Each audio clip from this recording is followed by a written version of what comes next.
All right. Welcome, YouTube, to Devil's Advocate live stream. Okay. Welcome to the podcast. Welcome to the channel. I hope you guys like it. If you guys like it, I hope you guys subscribe. I hope you will check out my main channel. The link is in the description down below. That's where I'll put this, video later on.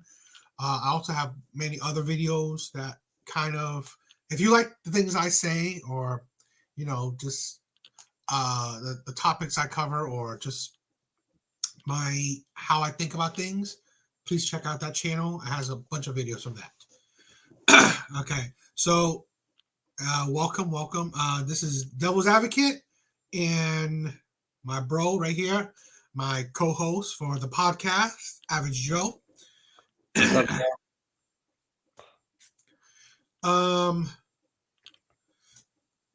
If you don't know this channel or my content, is that one thing I always love to, or I want to promote, is that I want to push men to be the best version of themselves. Because I always feel like a lot of men nowadays are so directionless, and they're guideless. They don't know what to do. They don't know how to improve their life, right? To be the best version of themselves, right? I don't promote anyone to be like the supposed high value man, be a CEO, a man that makes six figures or anything, right? But I do promote men to be the absolute best version of yourself, right? So working at McDonald's, going home to your parents, doing nothing with your life, right? And then do that 5-10 years. That's not you being the best version of yourself. And I'm not even saying working at McDonald's is not making you the best version of yourself. I'm saying that you don't have a direction in life, right? You're not trying to improve in any way, okay? This is not like I'm telling people to, like, oh, you work at McDonald's, next you should be a CEO of some company. No. But I'm saying, you know what? Even if you work at McDonald's, you can save, invest, really be focused, laser focused, and trying your best to improve your life. So something I want to do, right, is to, again, I hope I'm doing this channel, this videos, just because I like it, and I want to just give back to, I think, the struggles of men, talk about it, give back to men, because I know the struggles that men go through. So one of the things that I love to promote is stocks, right? Investing. Two biggest ways for anyone to improve in their life is owning properties. But something that a lot of people don't do is have investments. I like owning stocks. And I can tell you this, right? I'm like, the average income for most men is about 50K, right? And I've said this before, any man that makes over 50K, like 60, 70, whatever, you're above average. That's amazing, right? For me, I make like 40. So I'm literally nothing special. But remember, I make about 40. But here's this thing where just making 40, you may think that, oh, it's going to go nowhere. You're going to live paycheck to paycheck, which, you know what? Essentially, I kind of do. But I've made steps to improve my life, to, again, be the best version of myself. So here's something I want to give some proof, right, where the pudding is, right? So this is my stock portfolio. Okay, I have two portfolios. Well, technically three, but two main ones. But all my portfolios add up to about 100K. 100K. And I make 40. Okay, so you gotta think, wow, you make 40, but my net worth, if let's say this, right? My net worth, if I cash out this, I could wipe out all debts I have. And if I wipe out all debts I have, I'll probably be about 90K in net worth. 90K net worth. Right? I choose not to, like, I don't need to wipe out all my debts because it's another thing, right? But my net worth is about 100K. And not many people can say that about themselves. But I can tell you this, right? This is me being disciplined. I don't really go out. But it's not like I never go out. I've done it, right? But I don't go out as much. I don't go crazy buying things for myself, but obviously you can see that I'm a geek. So I buy plenty of shit for myself. But there are ways for men to be disciplined, to push themselves. This is the thing, right? Money is not the end all to be all, but you'll be an idiot to think that money doesn't matter. Money should be number 2, right? In importance. Because without money, you ain't going nowhere. So this is a thing where I really want to promote, like, put my money where my mouth is, right? I can't reiterate it. I make about 40K. I'm below average. Okay. And yet here is what I've been doing. Okay. This is, if I want to liquidate everything, literally liquidate every investment I have, boom, I will have this in the bank. I mean, and like, look, these are things you can check out. I'm invested in a bunch of these. Some, they're not like going crazy, but you know what? I invest. I'm not trading. I'm not a trader, right? So I don't I'm not gambling, but I'm doing this for the long term. So when you say you invest, so you're buying stocks and you're holding on to them. Is that what you mean? Correct. Okay. So the idea is that they're gonna grow in value. So you're picking companies that will grow in value or hold their value. That's right. I can tell you this, right? Here's the thing, right? This one right here. My biggest amount. Palantir is a technology company, right? I don't know. You probably never heard of it, but I was down this company, okay, during the whole COVID, even before COVID, right? Okay. I was down this thing. I was negative. Okay. So now I'm in the positive. So right now you can see this is the market. This is pretty much the whole value of it. Yeah. 17K. I put about 7,000, and I made 10. So I more than doubled my investment. There's literally nothing that you could double your investment. Okay, there's not many things, right? Even buying a house, you ain't gonna double it, right? It's rare. I mean, unless you bought that house like amazingly dirt cheap, you ain't gonna easily double your money. Okay, and if I put in a small amount, right? This is not me putting in a huge amount. And again, I'm holding this because I believe this 17K will turn into 30, 40, 50, 50K on a $7,000 investment. Wow. Okay? I believe that. So this is a thing where it is where the proof in the pudding, right? And again, I talk about relationship things or women, but I mean, again, women is not the everything for men. It shouldn't be, right? Because women should be just the byproduct of you being the best version of yourself. Because you need to find happiness within yourself. Okay. I love stocks. Like it's like fun to invest for me. Okay. Fun to hear about these stocks. Fun to see these stocks, right?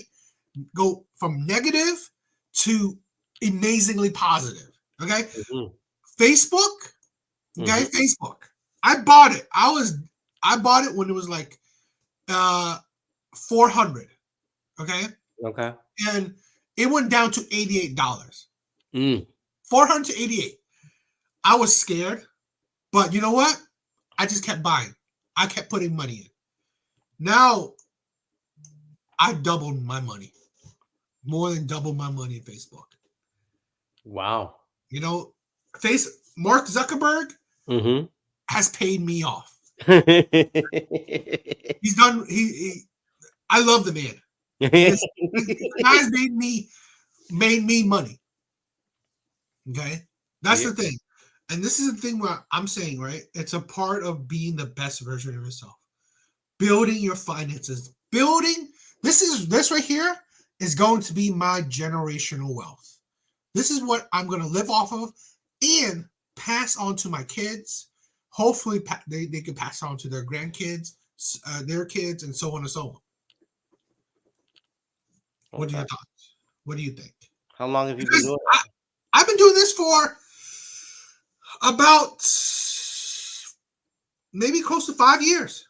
Okay. I mean, maybe that seems like the long game, right? Maybe that seems like a long 100 time. grand in savings of 5 years is fantastic. I don't know.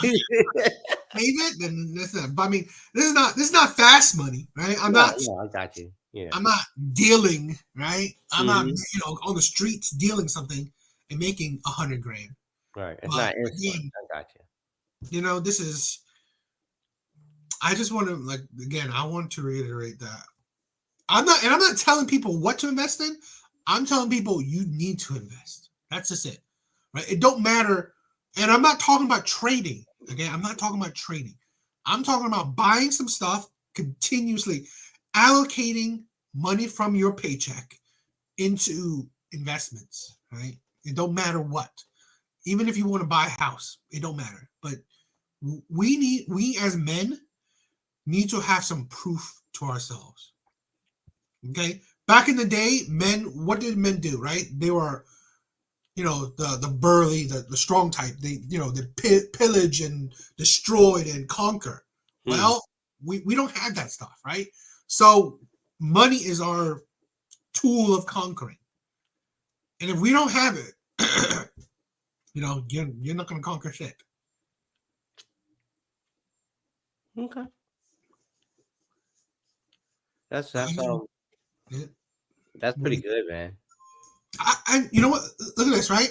Mm-hmm. I'm not just talking to you guys. I'm talking to my friend here too, right? No. I'm constantly trying to get this on this guy's case. Just tell me, you don't have to say amount or anything, but just tell them what you recently went through your mind. Just recently, we just talked about this, right? I mean, it's tax season, so I did my taxes, and I looked at my income from last year, and I was shocked that I made as much as I made, and more shocked that I didn't have anything left to show for it. This boy makes above average income, right? Above average. He makes more than me. Right? We don't need to say how much, but I'm telling you, I make below average, but he makes above. And that's his outcome. Keep talking. But I am not in the same financial situation as you are, because I spent it.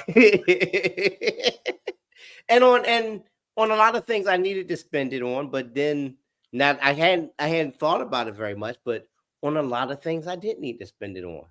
And if I had been putting up money or maybe investing, I was shocked. I was like, I couldn't believe it. I kept looking at my W-2s. I was like, I couldn't have made that much last year. I couldn't have. Like, I just kept saying that to myself. And I was like, where did it go? And yeah, we like to, complain about, and stuff is expensive. It is expensive to live. It's not easy to take care of yourself, but I need to save my money because I could have a lot more in my pocket. But this is the thing, right? Yeah. You were just talking about it, right? Like you saying things are expensive, right? But I'm not saying you. This is kind of coincide with like I hear a lot of talks, right, Mhm. about like people say that they make $100,000, that's not enough. That they're barely making by. I say that's idiotic. I say that's idiotic because then you are honestly living beyond your means. Yeah. And I think that they're doing what you're doing, right? Where they don't know where the money's going.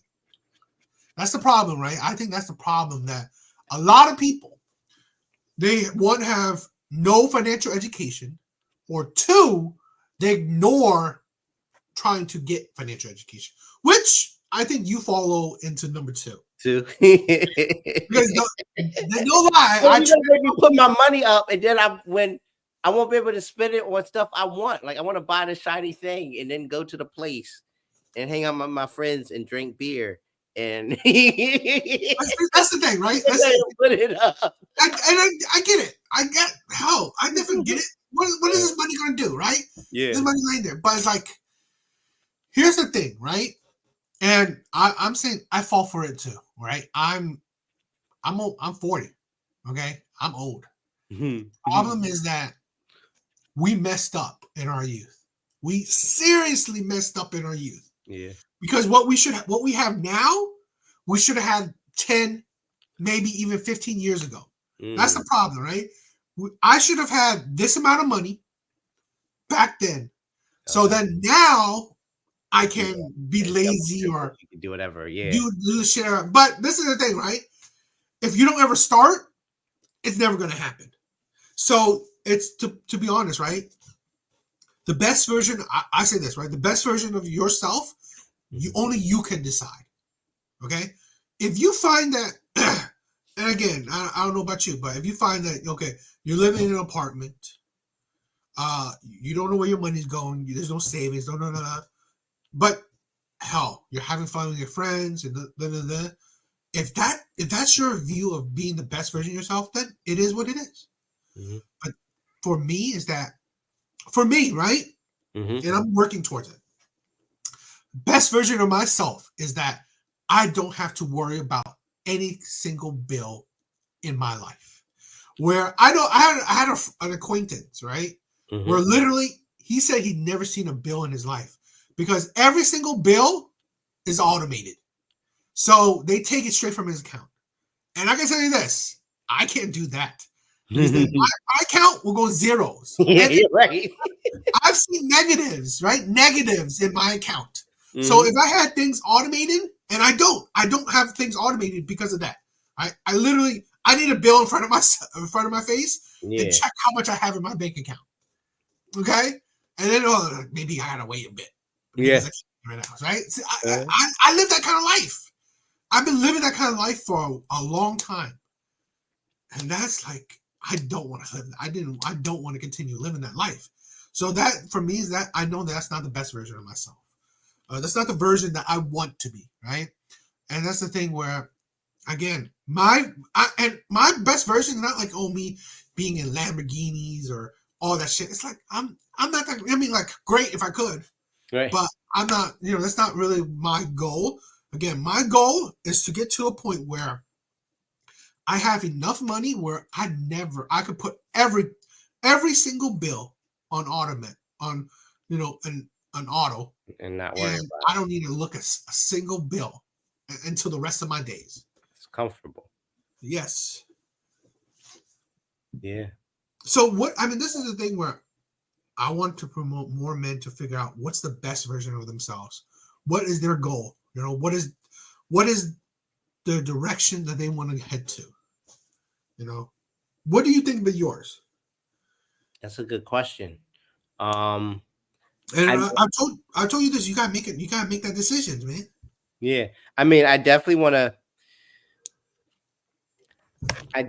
to be, like you said, comfortable. We don't have to worry about bills. I don't know if that necessarily means everything on autopilot or whatever, but like it does mean. How do I say? I want to do what I want with my time. That's what I want. Yeah, that's the most valuable thing to me. So if not, I don't mind my job. I like my job, But if I could spend that same time I give to the company that pays me, if I could spend that time doing what I wanted, that'd be great. That's what I think like financial freedom is worth. That would be the happiest version of me. All right. So like I want to be a writer, and if I could write for a living, then I'm doing what I want and getting paid for it. You know what I mean? I'm spending my time the way I want to spend it for me. Mhm. Um that's the best version of me, I think. I made it like this. I love making videos. I love making these content. So I changed my perspective where I want to be. My bills are on auto, and I can Mhm. make videos and talk to friends whenever I feel like it, whenever I want, Yeah. anytime. You know, Hmm. so that's definitely a goal I'm having, and that's where I want to head to. Okay. Um, any last thoughts on this part? Um, I mean, like you said about our recent conversations, it was eye opening. Yeah, yeah. I know I'm taking a good look at my habits. Have you thought about more about it? I've thought a lot about it, especially these last few days. Um, and this year, I mean, it's early in the year.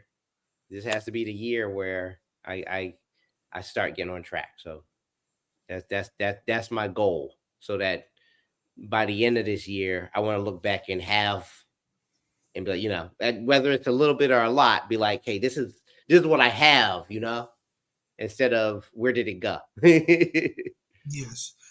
Here's the thing, right? Now, Mhm. again, I don't know if you guys are going I mean, I don't know if it's going to happen, but again, I offered this bro, you know, a room. So if that comes to fruition, now, we might have some, some uh setting changes. So that we'll see how that goes. Because again, I believe every man needs to take up any opportunity they can to improve their life, right? And opportunities are like, let's say this, right? With stocks, investing, anything, right? I have you. We have YouTube, right? At our in our palms, in our hands. We can look things up. I literally spent weeks, looking up information on stocks, right? So this is the thing where we need to take up any opportunities we can to strive to be the best version of ourselves, strive to have a good, clear direction. And I think that's a problem with a lot of, like, let's say, a lot of men. They're just directionless, like I said before, that they don't know what to do in life. And I think that's a dangerous thing for men, right? I think men with no focus, it will lead them to a very, very dangerous route, right? A lot of times, maybe violent towards others. Sometimes even maybe violence towards yourself. Mm. And that's the thing where I want to, because here's the thing, right? You recently, and not you yourself, but a friend of yours recently went through those hardships, and it's like, Yeah. but this is the thing, right? Men have the highest self deletion rate, and I think that, and you know what? Black men have one of the highest, and I think this is the thing, and I honestly think a lot of black men have no direction, right? They have no guidance, especially, and that's the problem where I'm seeing um, this in a lot of men, and this is why I want to make this content, right? Have men talk, have men, understand each other, like, all of us understand how, what is it like to, try to be with women, try to get with women, trying to talk to women, date women, all that shit. We all understand that. We also understand, not knowing what to do in life, having no guidance. And this is the thing where I'm hoping I can help a little bit. You know, you got any thoughts on that? No, no. All good things you said, and like you said, bettering yourself in a lot of different areas is definitely worth talking about, um, especially financially. Um, and then we can talk about physically and emotionally and all that. Um, but taking the first steps to get started. If you don't start, it'll never happen. So How's your friend doing? good now. Good now. Right. He's well. He's back on track. He's got work and um some things he's striving towards financially. Uh so he's doing a lot better. You should definitely tell him to check out our pod. Yeah. Yeah. So I'm happy for him. Good, good, And, good. we're still in touch and talking. So Okay, cool, cool. That's, you know what, this is like, again, this is a little bit maybe an offshoot, but I want to do this often, right? I probably will talk about my stock portfolio because I love stocks, right?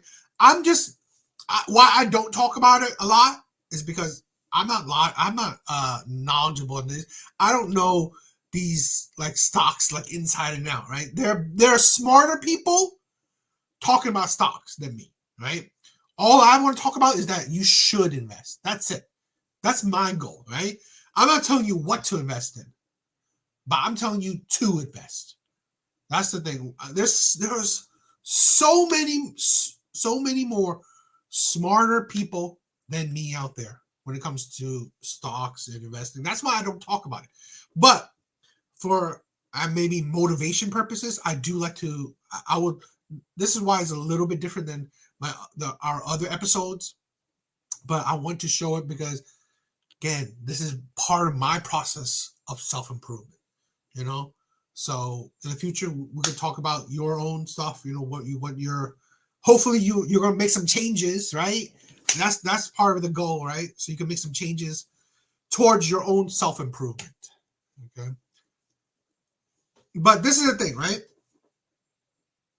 Uh, for men, having careers, having success is important. It is important for ones that the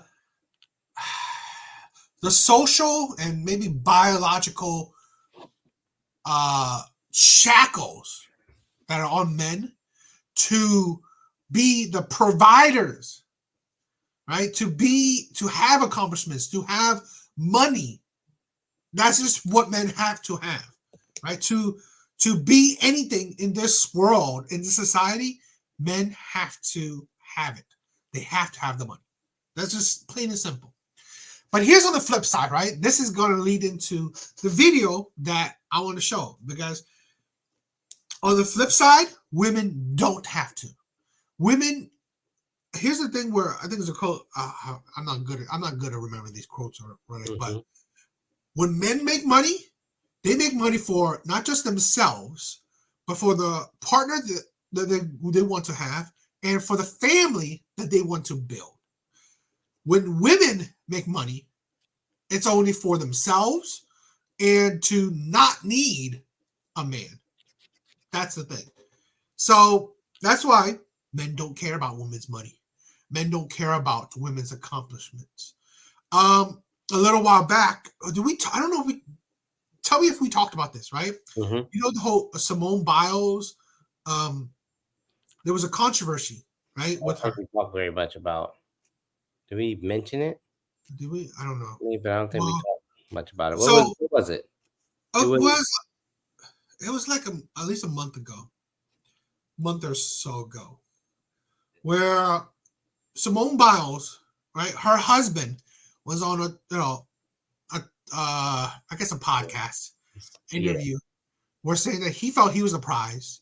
Mm-hmm. He didn't really know who Simone Biles was, but she went after him. They're married and all this stuff, and then the internet went. Well, black women, went ballistic, Some women. saying, "How can you not know who this woman is? This gold medalist woman. She is more accomplished, more famous than you. She makes more money than you. She's better than you. How could you say the things you said and all this stuff?" And at the end of the day, and please check it out, right? Please check out my video on that. I said that, controversially, that the outrage of it pretty much showed how black women are probably the biggest hater of black men. Okay, we could talk about that if you want, but it also shows that I said this, and plenty of other people said it. It don't matter a woman's accomplishments. It don't matter about her career. It don't even matter how much money she makes, because at the end of the day, men don't benefit from it. Men don't benefit from women's accomplishments, their careers, their money, because women are not providing for men financially. So it don't matter. She could be working at McDonald's for any man to care. So it don't matter. She could work at McDonald's. She could be a CEO of a company. She'll still be, however attractive she is in a man's eyes. Her career, her accomplishments don't make her more attractive. It won't necessarily be a negative in some senses, but it won't add to your attractiveness. You have any words before we'll show the clip? No, let's go right to the clip. Okay. Let's check it out.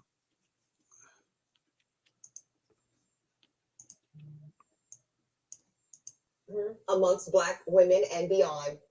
I think the main thing I've learned from this, y'all, is people really want Black women to be happy with anything. What people really want Black women to understand is that we are to be accepting of our positioning as the least desirable in society. We should get the memo that nobody really wants a Black woman. Thus, if anybody was to find themselves willing to take up with us, we should be happy, we should be grateful, and we should shut up about it. And if you are a Black woman that dares to push back on that mythology, because that's what it is, it's a damn lie from the pits of hell. Right. And if you were to push back on that and insist upon a value system, insist upon a criteria, insist upon just a standard into which we want to operate romantically, we are demonized. Yes. We are, we are seen as ungrateful, and eventually we become the ungrateful, angry Black woman. And I personally won't have it. Every single time. Yeah. And you know what was really disgusting to me? You got a lot of backlash. And then I believe it was Tyler Perry who came on the flip side and basically said that we need to start looking at men that don't make as much, or the stay-at-home dads, and considering them. I think his exact thing was, if he can contribute to, the light bill, then the light bill, but but he makes you happy in all other areas, then and he met you at your worth. I thought he'd actually said he met you at your worst. I was like, wait, what are we even saying? What is the story that we're being force fed? It's gross. And they were applauding him. I was just like, this is, first of all, Tyler Perry makes movies where the bus driver looks like Boris Kojo. And in that case, bring him on. Every single woman would be like, girl, I'm dating a bus driver. Oh my God. You know what I'm saying? So yes, that's a factor. And it's like, I kind of feel like it was a gotcha moment with you. Yeah. Because it was just like, why throw bus driver at you? Here's the thing about what Tyler suggested, right? The subtext is going back to what we just talked about. Your worth is minimal. So if you are willing to accept minimal contribution to your household, a la a light bill, that is equivalent to your value in society. That's the subtext there that no one's saying out loud. But but the other subtext in there is the assumption that Black women's only option is to date Black men.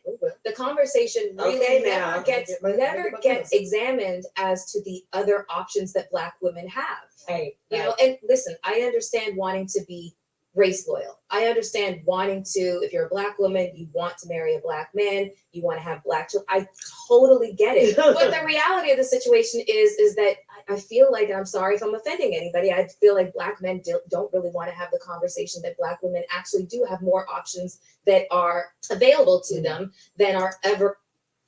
Okay, so we're gonna do it. There's a bunch of chapters or section. We'll probably do our thoughts on every so often. Okay. So far, what do you think? What are your thoughts? So I agree with a lot of what she said. Really? So God, I'm not surprised. I didn't say everything. I agree with a lot of it. I agree that a woman should have standards, right? That she should be allowed to pursue what she wants, right? Absolutely. She shouldn't be judged or demonized for it. That's I agree with that. Of course. Of course. I agree. We talk about how women want providers, right?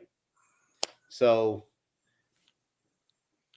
I can't provide for any of those women. No, I'm not. Yeah, Right, because they got money. So yeah.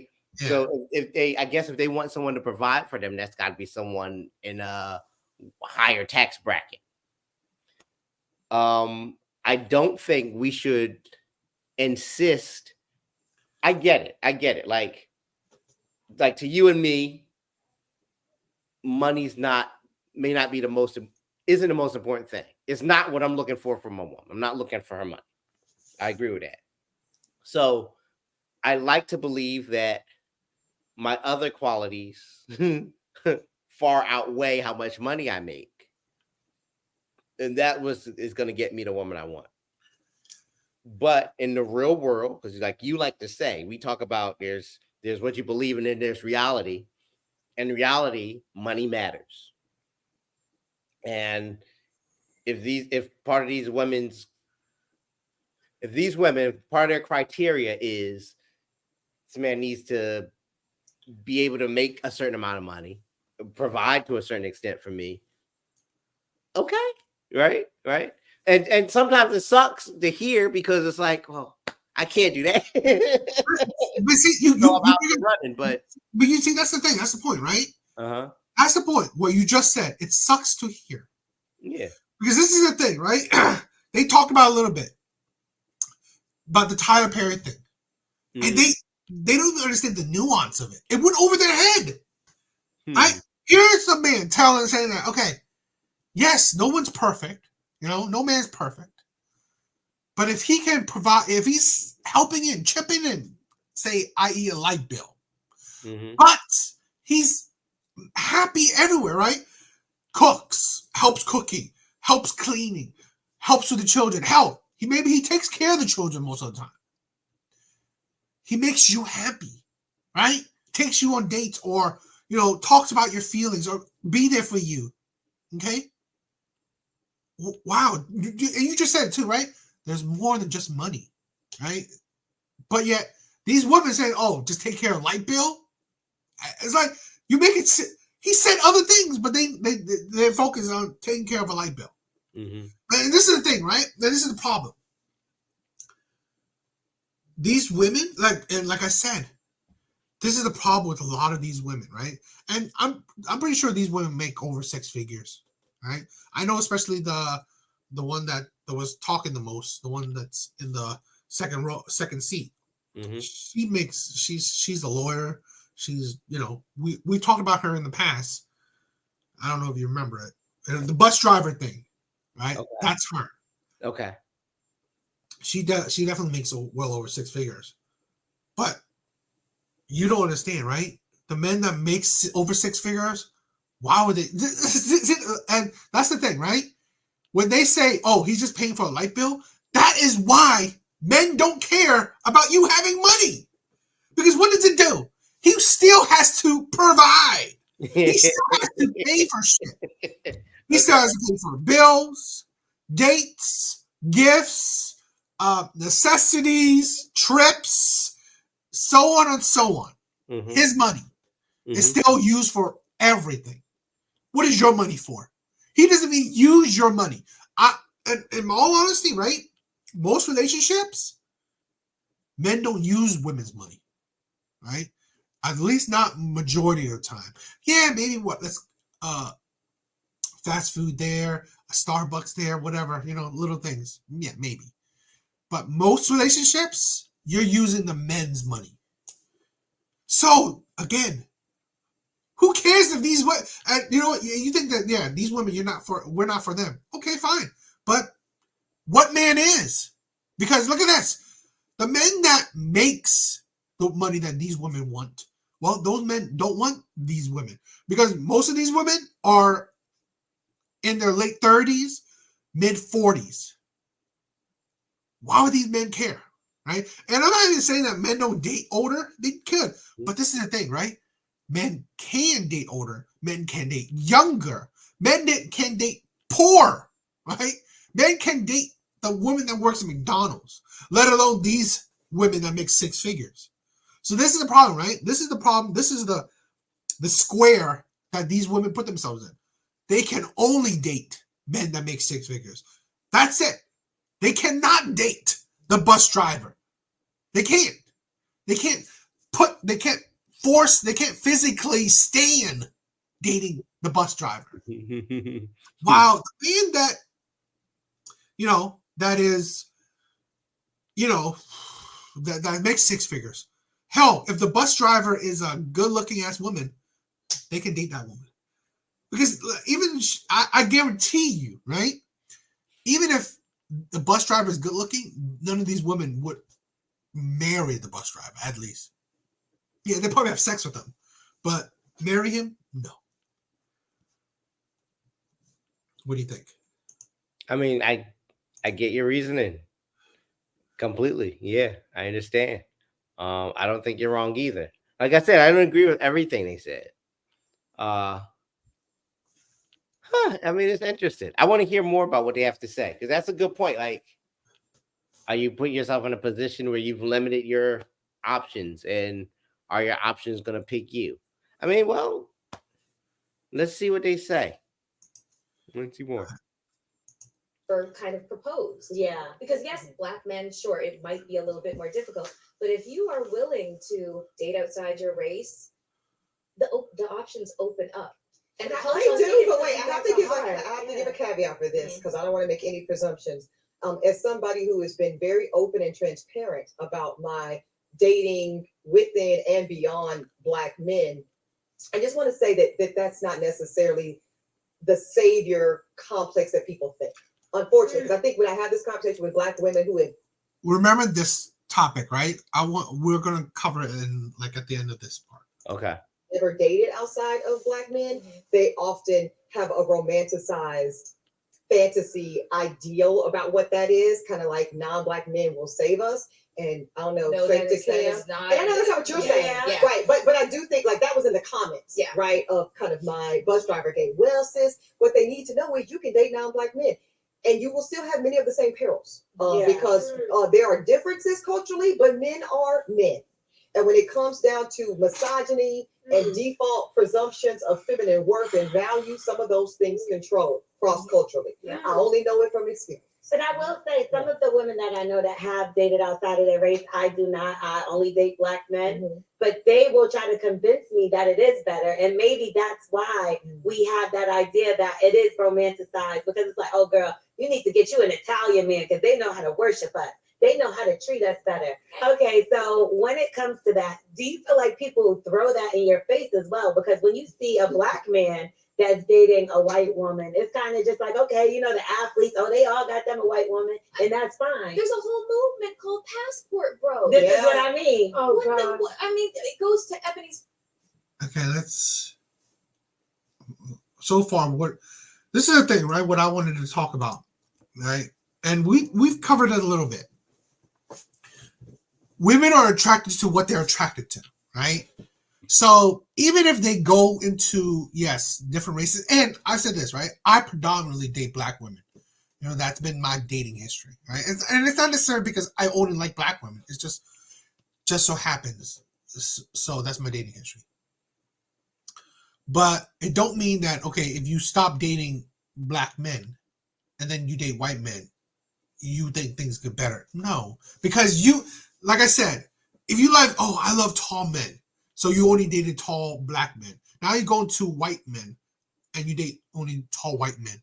It don't mean that, oh, wow, I thought this would be better. No, you're still doing the same thing. Yeah. So you're not really changing the type of men you're liking. You're just changing the race of men you're liking.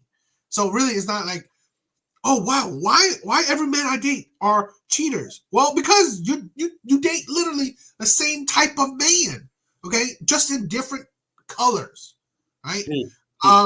Again, I never like the woman that said, oh, I only date black men. Fine, you want to date what you want, but it's like I promote all women. I mean, I promote women, men, whatever, to actually keep your options open, but then they just change your mindset on your options in the sense that you're typing, okay? Like, just don't think that, okay, wow, if I just change the race, things will get better. No, because you're having problems, not because of the race of men, because there are good black men, there are good Asian men, there's good whatever. It's because of the type of men you're liking, not because of the race of men you're liking.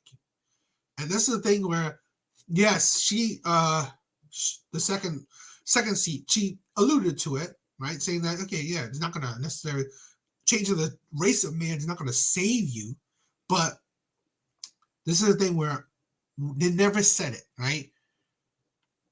This is why I said women don't give good advice. They don't give good advice because they should say, no, it's not the race of men you're liking, right?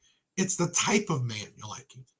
So this is the thing where, yes, changing the race of man won't save you. Changing the type of man you like will save you. So let's say, oh, you've been dating only thugs. Well, how? And then you said, okay, how about date a geek, date a nerd, right? Date an engineer. Wow, that's a definitely different type. And they're black engineers, black geeks, black nerds, right? But that's a drastic different change. One is a thug, gangster, whatever, having a rap sheet. And the other guy's like he's only live in a home playing Dungeons and Dragons, and an engineer. That's a type of man. Still black men. So what are your thoughts? I mean, I don't disagree about being open to trying actual different types of people to find what you want. You can't tell anybody how to like what they, can't tell anybody what to like. I mean, I think the same goes for guys, right? Like, I mean, more power to you if you're willing to step out and try something you haven't tried. But even a lot of guys are like, there's going to be a lot of women who might be better for them, but they won't give them a shot because they're not the physical type that they want. You know what I mean? I do agree. But this is the thing. Here's the thing, right? I agree. And the thing is that if you don't complain, then it don't matter, right? So let's say, yeah, if you're a man that never changes the physical type or the type of woman you want, yeah, you never complain about it, great, all the power to you, right? You like what you like. Yeah. And you know what? It's been fine for you.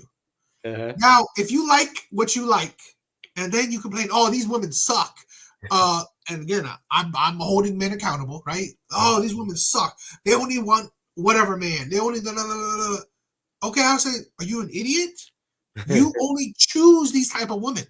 Yeah. Right? You're stuck with only one type of woman, right? Big booties. That's it. That's all you like. You only like big booties, right? So, okay, now these big booty women don't want you. Well, that's your fault. And this is where I hold women accountable, right? Let's say this, right? The woman in the third seat, where she said she only dates black men, which is fine. You can do what you want. The problem is when you say, oh, black men are terrible, black men are this, black men are that. Are you kidding me? Right? So the men that you choose to date, you choose to stick with because you're like, oh, I only date black men. Okay, fine. No one's telling you to date other race. But it's like, black men are terrible. Black men is this, black men that, black men that. Well, then what's the problem? Like, do you want to date black men? Or do you just want to crucify them? That's the thing where I don't like, right? Where I don't say, this is the thing where I'm saying about women, where they are synonymous to saying that, oh, they like certain type of men. And yet, they are the ones complaining about those type of men. So here's the thing where, let's say these, right? These women say that, oh, the man I date or marry has to be 6 figures, has to be a millionaire. But then it's like, oh, these men only want younger women. These men will cheat on me. These men, blah, blah, blah, blah, blah. Okay, like you choose, like you're choosing. yes, Okay. you choose to date a criminal, and then you wonder why he's back in jail. Right? You complain that he's back in jail. Girl, you chose to date this criminal. No one's forcing you, right? You want what you want. So that's the thing. That's the key. That's the big difference when I go about it, right? I don't care who you want. The problem is when you keep complaining about who you want. That's where I draw the line. That's where I talk about the hypocrisies, the delusions, right? Okay. I mean, it's hard to argue with your logic. I feel like you're never gonna do it. I feel like you need to have this discussion with a woman. How? What do you mean? Like, all right, so like I can bounce thoughts. You can bounce thoughts off me, and I can give you different points of view. But like, you describe your logic to a woman in a position to describe her logic or to give her thoughts. And I know you'd have to have a person on here willing to have a conversation with you without trying to cuss you out. That's the thing, right? You're kind of right, but you're kind of wrong, right? Okay. Because in my opinion, women aren't logical. They're not, right? Let's say hypothetically, right? Hypothetically, that friend of yours, right? Which you guys should check out, right? Yeah. We did an episode back with me just reacting to her. I don't think it'll be a productive conversation. I don't know that it would be. Right? So that's a problem, right? I might know a woman willing to have that conversation with you. I mean, maybe. I mean, well, we could, might be like we could do a three panel episode. Okay. But this is the thing, right? I honestly believe the things I say will trigger women. Yeah. I think it will make them emotional. Okay. And it will make maybe a fun podcast, but I'm not like that, right? Mm-hmm. This ain't no fresh and fit. I'm not looking to go viral or argue with a woman or yell at a woman, have her yell at me. And I'm not really, I don't like, or we're talking back and forth like we can't. No, it was like arguments. Mm-hmm. I'm not looking like that. I don't. Right. It's not fun for me, right? I agree. Now, yes, and I've had plenty of academic conversations with women. Very logical women. So it's not like that. I haven't really had, gender or relationship conversations with women because. Here's the thing, right? It was a really funny thing, right? I was talking to a woman. She said, "This is why I don't want to have a conversation with women." So I was talking to her, right? She's like in her 40s. She said she left her husband, but she's telling me that he paid for everything, right? He took care of all the bills. I didn't need to do nothing. I said, okay, cool, but it's like. He was too controlling. Okay, I guess that's bad. Mm-hmm. Now she's like, so she left him. Now she's on the dating market. It's like, these men, they don't do nothing for me. They wouldn't. They don't take care. They don't. They always expect me to take care of them. They expect me to pay for the bill. This man doesn't even pay for nothing for me. It's like, I was like, and I was telling her, it's like. But you just left the man that did. It's like, she's crying. She's crying. It's like, you don't understand the trauma I've been through. You don't understand the heartache, the traumatic experience. I was like, okay, I don't want to talk about it. Okay, we don't have to talk about it. Literally, like tears going through her. It's like, yeah. I was like, this is the thing where we can't have a productive conversation. Like, understand. I mean, this is the thing, right? And I was being polite. Right, not rude, but you can't have a productive conversation with emotions, right? especially the wild side of emotions, right? Mhm. Anger, sadness, whatever, right? The Yeah. really wild side. You could be animated, right? Being Mhm. animated is fine, but it's like when you're being animated and mad, animated and unhappy, animated and sad, it's just it gets too much. Okay. That's why I've said it to myself. I mean, it's not impossible, but I can't see myself having a woman on the panel and talking to, because I see it as, yes, we can have I would love a debate. Mm-hmm. Problem is, I feel like it'll be triggered. Right? That's the problem. Where Yeah. I mean, like you have a different side of me, right? It's great that you agree, but you still have a different viewpoint than me. Yeah, absolutely. So the thing is that it's cool that, okay, if you listen to what I'm saying, and then you know what, you didn't think about it, it didn't come to your mind, but you see the logic in it, and you know what, if it changes your mindset or adds to it, that is an accomplishment for me. Yeah. Right? That feels better than just having you seeing my logic, agreeing with my logic, and getting triggered and still yelling and arguing against my logic because I triggered you. That's the thing where I'm a little iffy about when it comes Okay. to. Okay. Gotcha. All right. So, completely unrelated. We can get back to the clip. But I have a question. Go ahead.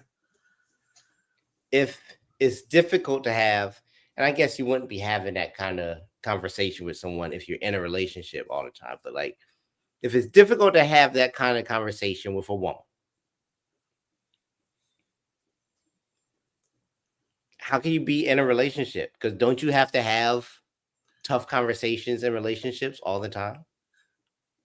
Here's the thing, and maybe you could agree with it. Maybe you Mhm. see the logic with it. Men don't. Uh-huh. A lot of times, right? And maybe you see this logic, right? Men it is what it is, kind of thing, right? Like men will get over things. Yeah. In my last relationship, right? Mm-hmm. We could have so many more fights. For me, I just give up. I was like, you win, right?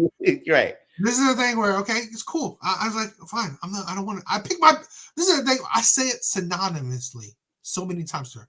I pick my battles, right? I could continue arguing about this subject, but it's like, what does it accomplish? We're yelling at each other. Mm-hmm. That's the thing, right? Where men will just pick their battles. It's like, fine, whatever, you win. And I don't know about you, like, but I've been in most of my relationships where I would give up, right? It's like not worth the battle. That's the thing. Women make it a battle, right? A debate is not. I mean, you could call a debate a battle, but it's like It's not it's really a fight. It's not a fight. You're just not a fight. yeah, Right? It's not a fight. yeah. That's the thing. Where it's a conversation, right? But then the conversation turns into a battle. That's when men just like they give up, right? Yeah. And that's the thing where if we're in a panel and then a woman just makes it a battle, right? And then because when you make it a battle, you're not really talking about what we're talking then. No, you're You're making it your emotions, how you feel, how it affects you. When I'm not talking about you, right? So let's say this. I'm talking about like these women, but I'm not really talking about these women. I'm just talking about women in general. Or the women that, let's say, the women that wants the millionaire. Are you the woman that want a millionaire? Well, then, if you're not, then it's not you. the body, right? Then it's like, oh, you're talking about women. You're talking about women. No, see, that's the thing. It's like, that's the thing, right? I don't know. I mean, like, I would love to hear about your things, but like, how if you've been in a relationship and how you talk, but it's like, I know most men, they just give up, right? And not necessarily give up in a bad way. Give up in like, it's not worth it. It's like, I don't want to make the relationship. This is the thing where men don't want, right? They want peace. So I don't want to make this relationship a battle. So I'll take a step back. Fine, you won. Cool. Let's move on. Kind of thing, right? So that's what men mostly do. Unless it's like something that you have to battle about, men won't even try. That's the thing. Mm-hmm. Okay. It might make for a good discussion. How to have a conversation with a significant other in the future. I think my approach to any emotionally charged conversation, including conversation with women, is always to, all right, if I feel a certain way, I have a point to get across. And there have been times when I've gotten really emotional. I'll be like, no, I need you to understand like what I'm trying to say. But I think it helps to ask questions to explain your reasoning. You know what I mean? So like, if I'll ask questions to the same questions that I ask myself to lead myself down a line of reasoning. I'll ask those questions to the person I'm talking to and get them to think about it. And I mean, if what I think makes sense, they'll probably come to the same conclusions. I think if you're talking to somebody who's emotional or like, all right, we're speaking general about women. I think women are emotional first. It doesn't mean they're not logical. I don't think that means that. I think they're emotional first. I think men are logical first and emotional late. That's where there's a disconnect because you're telling it straight. That's why we can be blunt with each other, right? Because you're not going to take it personal. You be blunt with a woman, she's going to take it personal first. Which is why you have to deliver your message in a way where she won't take it personal to get past the emotion and get her to think. For me, it's about the subject. You know, I mean, I guess. Sometimes, I mean, truthfully, yes. I mean, like, if you can figure it out, but sometimes I feel like, yeah, I mean, there's more tactful way to talk about things, but like I say in general, I sometimes think that it's just because of the subject, right? Yeah. Certain subjects women won't be so emotionally charged about, while others they would. So it's like the ones that men know that, okay, she would definitely fight on this, you take a step back. I mean, I would maybe I mean, again, I'm not no relationship expert, far from it, but like I've yet to know how to handle women in any conversation talking. So it's like, I don't know. But see, I think it works vice versa too. If a woman's trying to get you to understand how she feels, her yelling and being emotional, you're just seeing somebody emotional and you don't feel the same, it's not going to connect. Yeah. But if she calms down and she could deliver a message in a way that gets you to think about it, you might say eventually, oh, I can see how that would make you feel upset. You know what I mean? Like, that's the difference, right? That's where you're saying she's not being emotional. She's being logical or just being more reasonable and more toned down. Mm-hmm. What's the opposite? Men like being logical, but then what? Get emotional to understand? No. So well, it's not about getting emotional. It's about acknowledging the emotions that are there. That's what I think happens a lot. All right, so another close friend of mine who was married. I've seen some of the conversations he used to have with his wife, conversations he had with other women. I'd be like right there watching the conversation. And he would say something and it would just be so blunt and so cold and straightforward. He'd be like, why don't you get it? And it's like his delivery was like just blunt, right? It wouldn't bother me because like I know I don't care, but if you don't soften it, if you don't acknowledge that there's nothing wrong with what I'm saying, it's right, it's logical. Why don't you get it? It's like, well, if you deliver it like somebody shooting a firearm. So she's like, why are you, talking to me like that? Like, that's the first layer you got to get past. And like, if you don't acknowledge that that's there, that's all. I don't think you're going to get your message. Okay. I do see that, right? Mm-hmm. We've talked about this early on, right? Yeah. Like, I think with Kevin Samuels or Fresh and Fit, right? Yeah, we did, yeah. One of the things you've had a criticism is not what they say, but how they deliver their message. Yeah. And you know what? It's like, I don't disagree, but sometimes I feel like it's unlogical. It's like it's stupid, right? But I don't disagree that women are such on how you say things and not what you say, which is so absolute asinine. But I don't disagree, right? I don't disagree. But the problem is, right? Like I think a lot of men is that they're more blunt than empathetic. That they don't necessarily understand, oh, how should I say something instead of what I should say. The issue is like, do I think, I mean, like, I don't know, it's like if it's something that men should change because it's not necessarily, I don't really think it's a good thing. You know? Like, oh, let me tiptoe on how I should say things. It's like, that's like, I don't know. Yeah, because we don't like to tiptoe. Like I want to get right to the point and then move on. I get it, right? Say it. So, I don't know. Well, all right. I only think it's and we can get back to the clips in a second. I only think it's super important in a relationship.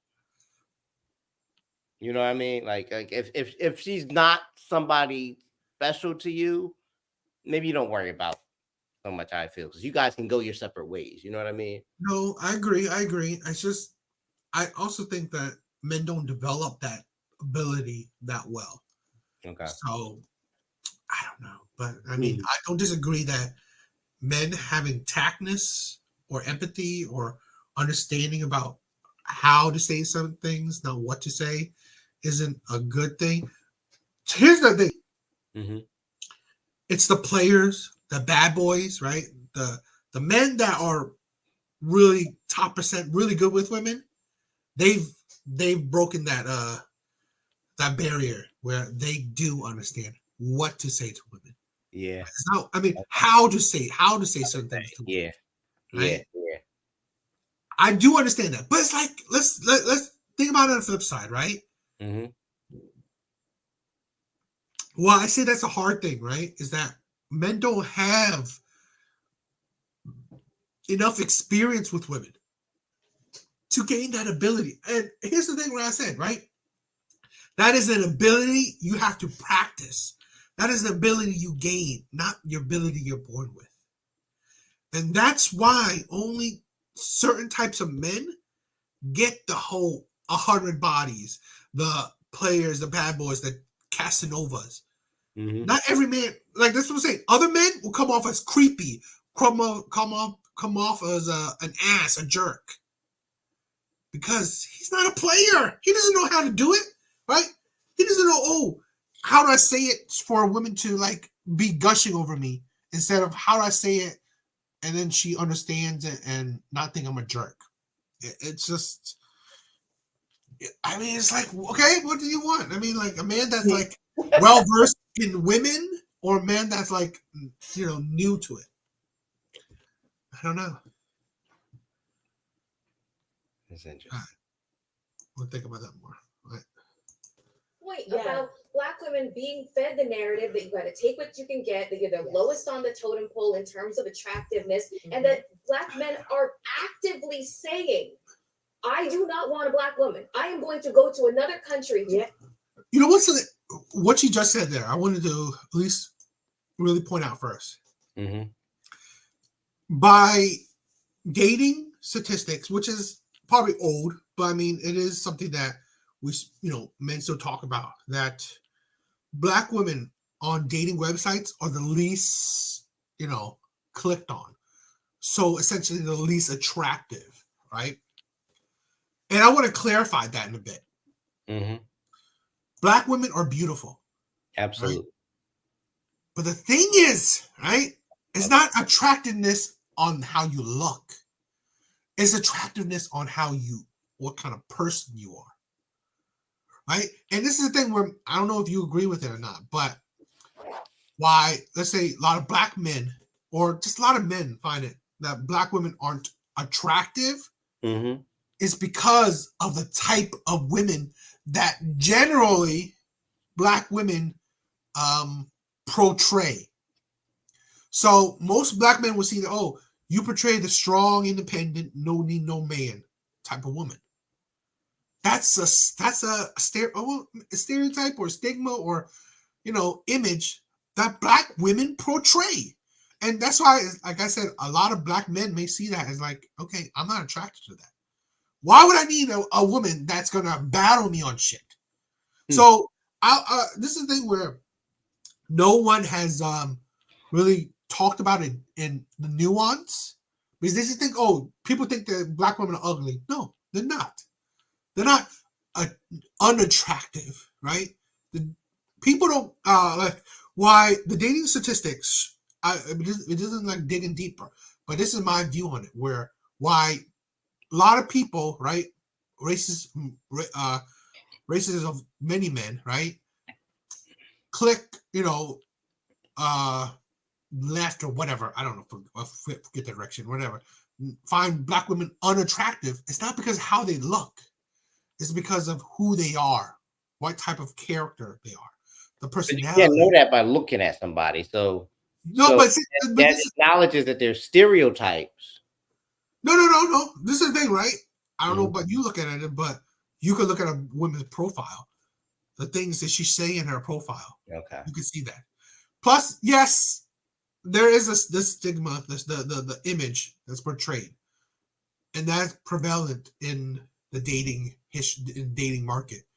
But things like this continues to portray these type of women. Right? They're kind of giving it off. That stigma, that image. They're doing it themselves right here. So I wanted to just say that nuance is like, yes, this is where they say this is where they're getting it from. Where yes, dating statistics, polls and stuff like that. Black women are at the bottom of desirability, but they're not bottom of desirability in looks, but desirability in personality. What are you thinking? I'm processing. Okay. All right, let's continue. Find another, ethnicity or race of women because I deem them to be more attractive. I deem them to have more traditional values. Read, bow to me. Find them to do what though? To marry them. There shouldn't be no reason why you can't say, I don't want to date a bus driver. You know why? You're a lawyer. You did your education. You've done your work. You've been on television. You're still on television, and you probably don't want that kind of man, and that's okay. And I don't think that man wants me, lawyer. That's the other part of the where you gonna meet conversation. him? No, I'm not saying that man does not want me. Melissa, can you see? I had this exact conversation about her. Yeah. And I posed the question about, the CEO of Xerox. Why should she have to date a bus driver? Why is this even a part of the conversation? First of all, the two of them probably have very little in common, not even in terms of them personally, but their lives and their lifestyles and that sort of thing. And what's called into question when it comes to trying to date somebody who's of a different status than where you are, you're going to encounter problems that are going to result in microaggressions, just like the fissures are going to kind of show up in the relationship, but it's going to be a lot of unsaid things. Insecurities, you know what I'm saying? Like why, like this in a perfect world, Miss CEO of. Let's talk about it a little bit. Because women, here's the thing, right? Women always talk about men being insecure, right? She's saying like, why wouldn't, this is the thing, right? It's not about you. Why would you want to date a bus driver? Is that you don't see the man beyond his title. This is the thing, right? It's true, right? She doesn't have to date a bus driver. And the other woman saying all her accomplishments, like being a lawyer and all that stuff. Great for you. But this is the thing, right? You being a lawyer only impress you to other women. It don't impress you to men. Because you got to think, right? These women, what are they dating? They're dating men that are accomplished themselves. They're dating men of a certain value, certain tax bracket. So, if a man has a certain tax bracket, he don't care. I mean, like I said, right? I've said this before. it is not a negative necessarily that you are a lawyer, but it's not a plus that you're a lawyer as well, right? So let's say a fellow lawyer, he's not going to date you because you're a lawyer. He's going to date you because you're attractive, plain and simple. He's going to stay with you because of your personality. It's not because, oh, she's a lawyer, I want to be with her. No, he can give a shit about it. If he found you at Starbucks and you were dead ass gorgeous, he would still find you the same attractive. He would still want to be with you because he's attractive. He would want to stay with you because your personality is the same. That's the thing. Men only benefit from a few things with women: their looks, their youth, and their body. Because that's really all women give men. Like I said in the beginning, right? I'll probably say this over and over again because we'll talk about it more. Women don't give money to men. Her being a lawyer does not benefit a man. It doesn't, right? Because she's not gonna give the man that she's with, money because he already has it, right? He doesn't need her money. So really, her being a lawyer is nice to talk about. Like, it's something that when we go on a date, you can talk about it. But it's not going to make him attracted to you. A lot of women think let's say the Simone Biles thing. Oh, wow, she's a gold medalist. Great. Doesn't make men attracted to her because she's a gold medalist. They will attract her because what she looks like. Plain and simple. Because her gold medals ain't going to feed a man. Ain't going to do shit for a man. Right? It ain't going to do nothing for a man because even Simone Biles is dating an NFL athlete. He's making money himself, right? Maybe he's still young in his career, so he's not probably making more than her, but still, he's not needing her money. So really, her money is nice for her, useless to him. So this is the thing where a lot of women don't understand. Yes, these women can date men of their own tax bracket, but can they keep men of their own tax bracket? Usually, you can't. Because why? It's because of your personality. Like I said, your looks is what draws a man. Who you are is what keeps a man. Has nothing to do with your accomplishments. Has nothing to do with your tax bracket. It just so happens, like this is the thing, right? Your tax bracket only opens the door for you to be surrounded by the men that you want. Your tax bracket does not attract the men that you want. Right? Yeah, she won't find a bus driver because she ain't gonna ever ride a bus, right? But this is the thing, right? She's fine, she don't ride a bus, but her being a lawyer, or being in the lawyer's room, well, it don't mean that she's dating lawyers, or it don't mean that she's married to lawyers, because they're not going to be attracted to that. They don't care about that, and that's like something that women cannot grasp. So, and I think that's the problem, right? And this is the thing where men are not insecure about women making more money than them. Because this is the thing where this is something that women can't understand, right? Even the Mexican, right? The Mexicans, right? The Hispanics, those women, they still work.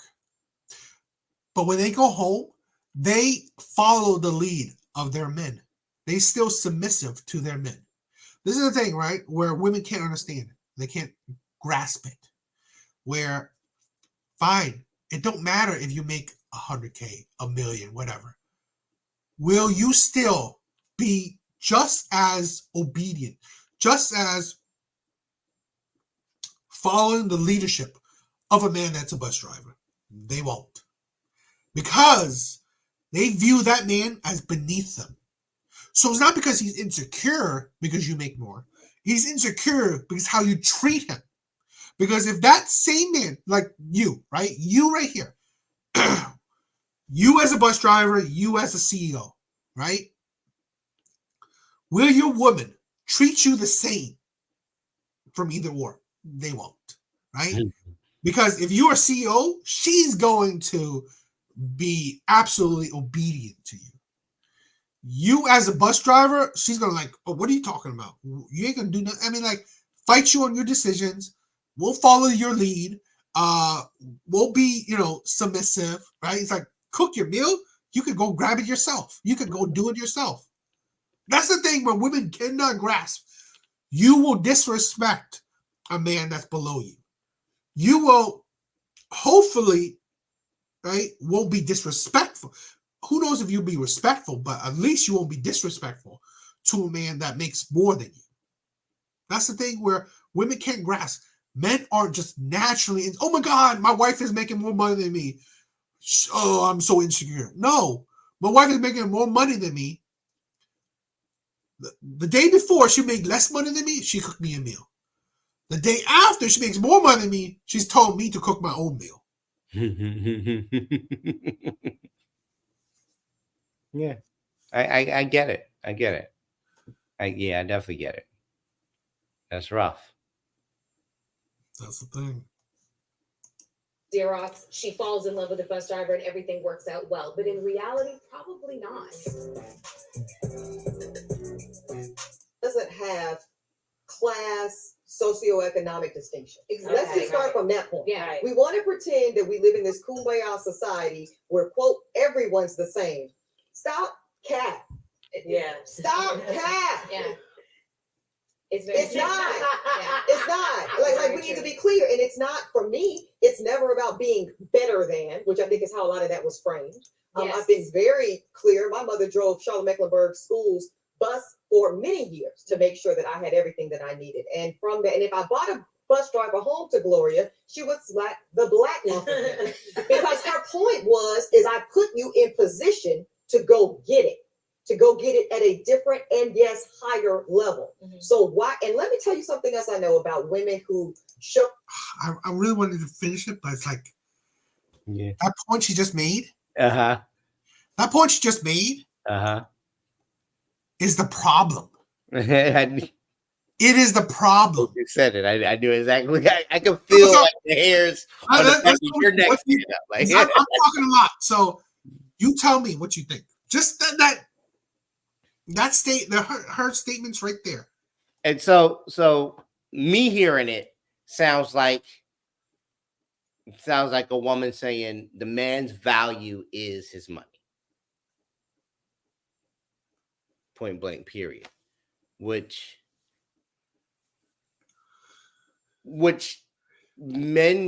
I don't believe about another person, right? I'm not looking at a woman thinking her value is her money. I'm not thinking. Some men think this in a different way, that a woman's value is just her attractiveness, her physical attractiveness. And that's a shame. I don't think that way about other people. But see, right? that's the thing, right? That's why women cannot complain. Okay. Men in general don't complain. They know it. Men know it. Men, I mean, yes, we don't think it should, but we're not stupid. Uh-huh. We're not stupid. Men know it. You said it in the beginning. Men know it, right? We know that our value is our money to provide. Mm-hmm. We don't think it should be. It shouldn't just be that, Mm-hmm. right? But we know the truth. And this is the thing, right? We don't know it because we made it out to be that. We know it's because, you know what? Women made it out to be that. And this is the thing where I said it. This is the thing, right? I keep on saying it. It's just what women decide. Women would not give you money. So really, what do women give you? Just their looks. So that's all they're valued. So this is the thing, right? This is the hypocrisy. The hypocrisy. When women, let's say this, men say that she's old. Men, they say she's unattractive. Okay, well, you can't complain about that because all you see in men is a dollar sign. And it's generational. Her single mom say that she was smacked the black out of her because she brought home, let's say, a good man, a loyal man, a man that respects her, a man that wants to marry her, a man that loves her, a man that treats her like the man that's a gentleman, treats her like a lady. But what? Her mom saw that as a bus driver? That's what you get mad at? Because she put her daughter in a position to what? Marry rich men? That's what you think? That the money? The rich men. I put you in a position to marry rich men. Not marry a good, loyal man. A man that's faithful to you. A man that has principles. A man that has character. A man that wants to be a good father. Wants to marry you. That's what it is. That's the in all. Here's the thing where controversial, but I think that's synonymous with black women, and I think that's a generational curse thing. Where, again, women are not teaching other women, and this video is a case study, right? In that sense that you're not teaching women to get with good men. Get with men that has principles. Get with men who has morality. No, you want men at a tax bracket, at a certain tax bracket, a certain social setting, social I don't know, position in life, certain money. So, what do you think? So I still disagree that that's most women and that's most black women. I disagree. I don't think that's the case. But I'll say that there is perhaps an aspect of black culture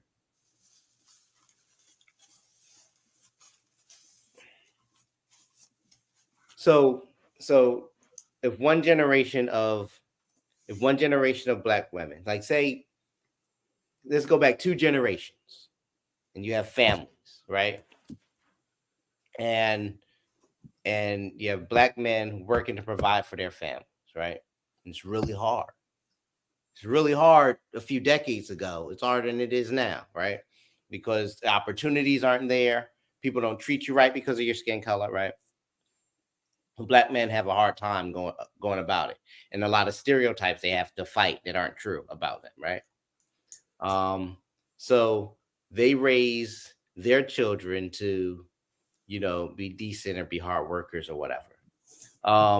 If you have the generation during and right after, like the war on drugs, perhaps, where black men are put in prisons and families are broken up and they're not there, and the women have to be the heads of the household, right? And so they want to put their children in a position to not have to work as hard. So that's where a lot of that thinking and behavior may come from. So now you'll have mothers raising their children to not be in the same position they're in, to have to work as hard as they do. So to look for something different. But then I guess it gets misconstrued. Like down the line, now I get that there is an aspect of black culture where women have been taught to be strong, to be willing and able to fight for yourselves because their parents were put in positions where they had to be that way, right? So now these women are these women were raised to not be in that same position.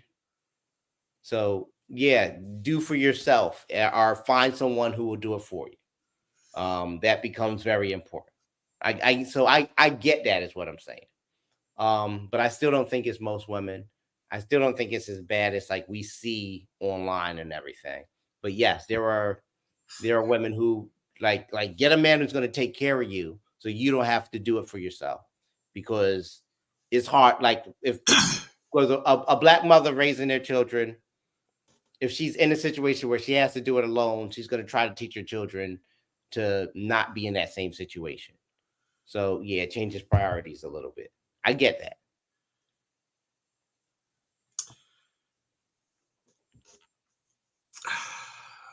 I see your point, right? Mm-hmm.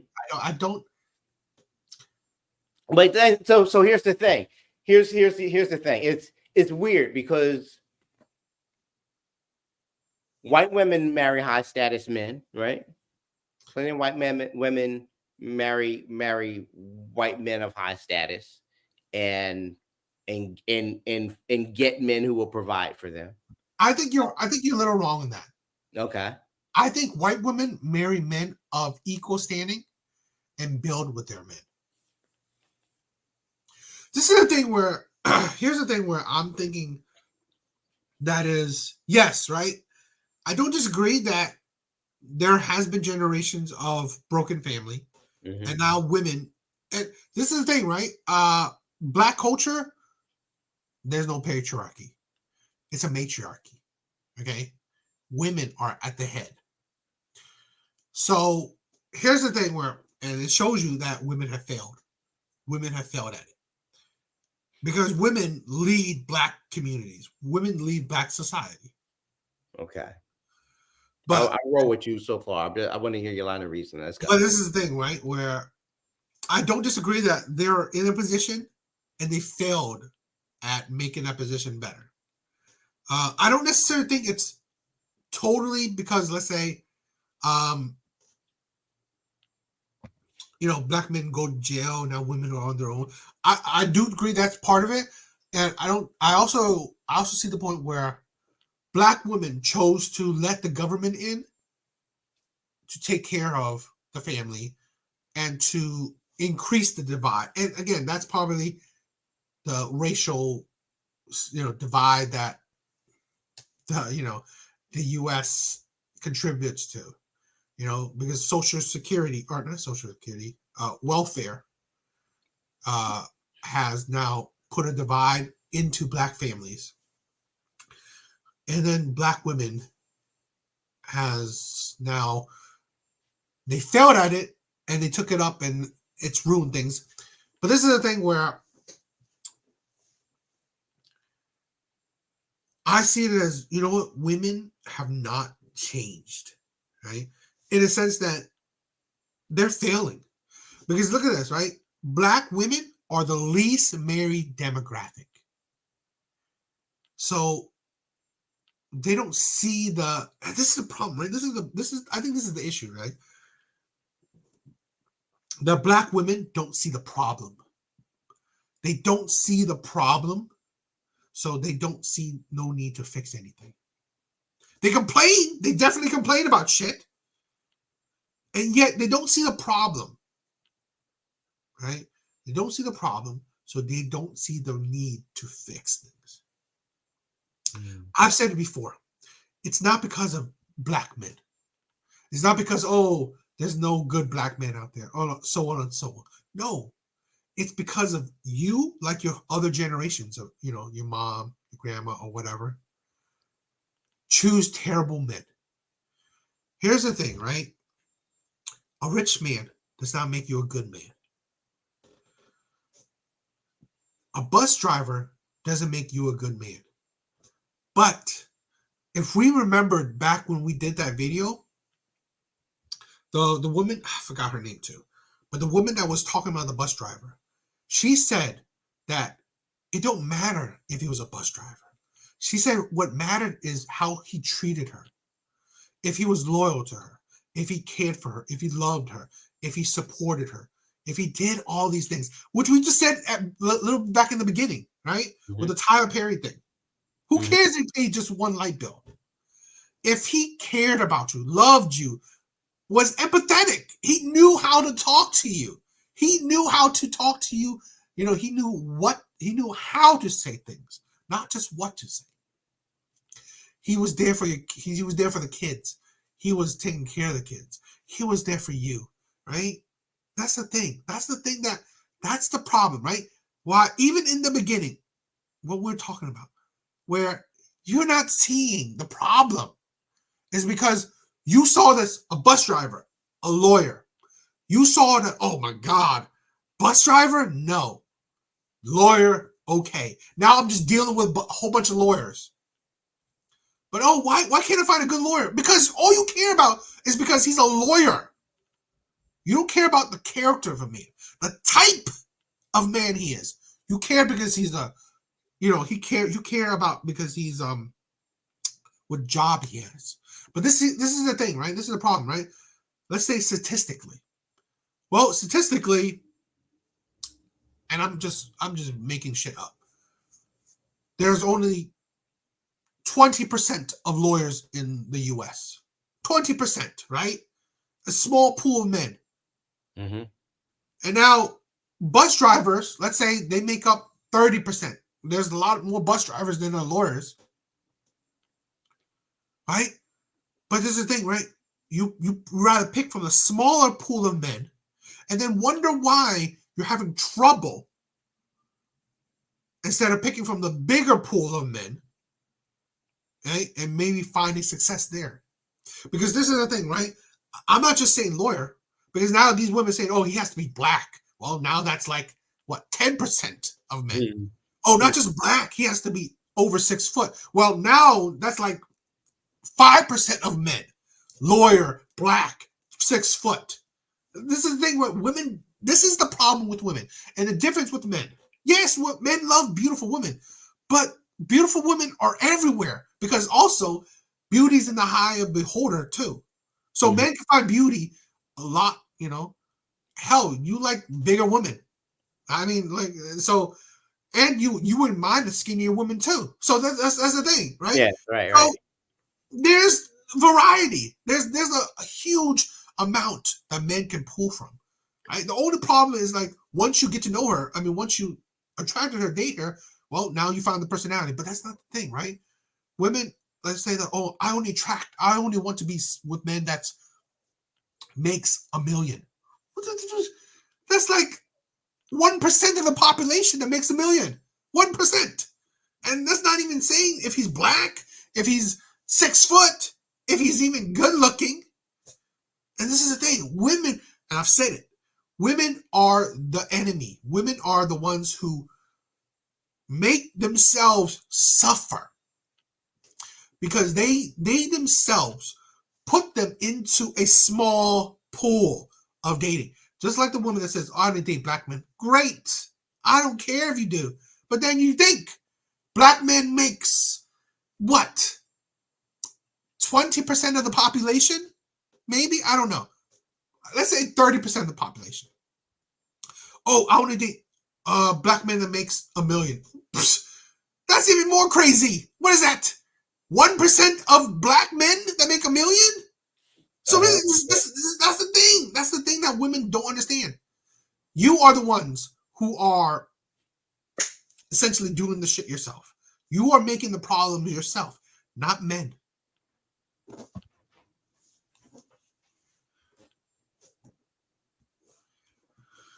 Yeah. Up in success and financially and this, that, and the third, and then they try to act as if we're all the same. And they do date, you know, men that maybe are differently positioned financially or educationally or otherwise. They are typically resented.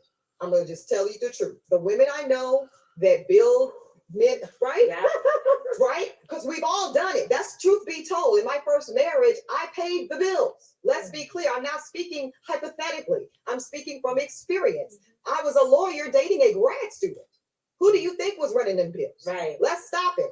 And what I felt, y'all, was I appreciate the lifestyle I get to live with you, but I hate you for it. Yeah. But I hate you for it. Yeah. I hate that I got to have my hand out when I want to go get these new kicks. And I hate that I have to ask in a way about, well, where are we going on vacation and what does my contribution look like? Because I'm not running shop the way I really want to run shop, as most men really like to leave their house. Right. Exactly. And so when I was talking about Miss CEO of Xerox, I'm saying, what is the problem with a woman of that stature?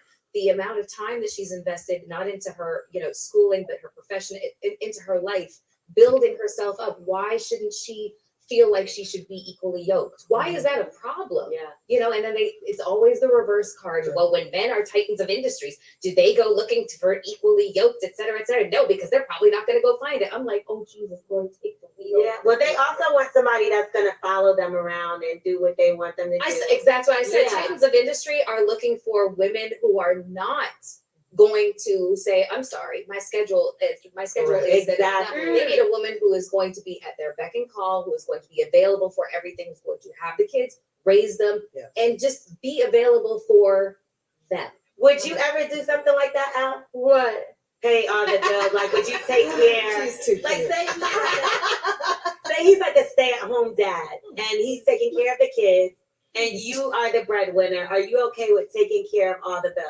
No. No. There would have to be there would have to be circumstances for that to, like, what's the issue? Why aren't you working? Yes, why aren't you working? She's saying, put another way, make it make sense. Yeah. Make it make sense. Make it make And if it doesn't make sense, it's a no. Now, Yeah. what do y'all think about this though? When the man does work and then he's How does it make sense when the women do it then?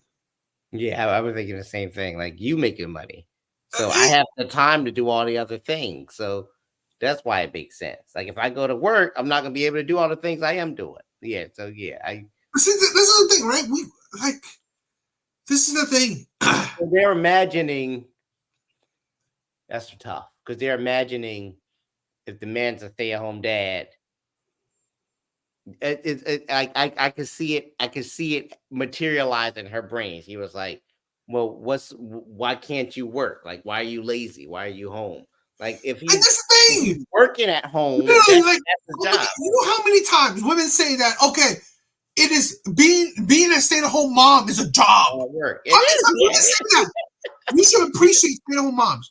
And yet, if a man does that, it's like, make it make sense. Yeah. He's lazy. How could he not have a job? Yeah. Right. It's literally like, if a man does it, it's the worst thing ever. Yeah. It is like shit on the floor. Yeah. If a woman does it, she's the most amazing thing ever. We need to praise her. It's a job. It's hard. This is the hypocrisy. Yeah. And you wonder why I can't talk to women, right? I mean, I can talk to women, but why I wouldn't want women on the panel, because this is the thing, right? Women don't make sense. They don't. And they know it. And that is why, right? In these things, right? Women talk to other women because they don't make sense. Right? Because they know they won't have any backlash or like anyone, not a single one of these women have counteracted the other women, have said anything different. I said, wait a minute. Well, what about our pushback? Yeah, I hear you. No pushback. Yeah. That's the thing, right? And you know what? Now the lady made a point though. She made a point about being he said she was paying all the bills in her relationship with a grad student. And that he liked the life, but resented her for it because he had to come to her when he needed money. Is there something to that? Remember what I just said before, right? If that man wasn't a grad student, but was like a partner of a law firm, would she treat him the same? She wouldn't. Would she follow his lead? She might. Would she give him respect? She might. That's the problem, right? Is that men have to be at a certain level for women to treat them with respect. And this is the thing, right? We've talked about this before, right? Women want love, men want respect. And all men know that if you're asking women for money, she ain't gonna respect you a lick. All men know that shit, right? So I guarantee you, in this relationship, she's probably looking at him, when are you gonna get a job? Or, oh God, you need money. It's like, you think you're so? it's like on the flip side, right? If men are giving a woman money, they don't care. Men don't think about it. Men don't even necessarily think twice about it. You want to buy sneakers? Boom. Okay, go. You want to do this? You want to go on a trip? Boom, let's go. Shit like that, right? If a man is asking a woman for, oh, can I buy a sneaker? It's like pulling teeth. Well, all right. So let me ask you though. All right, let me ask you from your point of view. If you were in that situation, let's put aside the idea that she might disrespect you for it. Let's put that aside for a minute. How would you feel having to ask someone for money to get things you need or things you want, as opposed to being able to do it yourself? Like, you have your own money now. You can do whatever you want with your money. But in this situation, when you wanted something, when you needed something, or when you wanted something, you had to ask her for it, how would you feel? Would you be okay with that? I will feel less of a man. Okay. Remember a while back, right? We were talking about power dynamic in a relationship, right? Uh-huh. I said to you that he has to pay the bills to have the power in the relationship. Right? We were having this debate, right? Yeah. A man and woman thing, right? Yeah. And I can tell you this, right? I hate that. I hate the fact that I will feel less of a man if I ask a woman for money. Yeah. Because at the end of the day, I know she won't treat me the same. But let's say she was cool with it. Let's imagine. Okay, listen to this, right? It's I mean, like backwards world that we live in. Backwards world where she is like absolutely like she will follow my lead.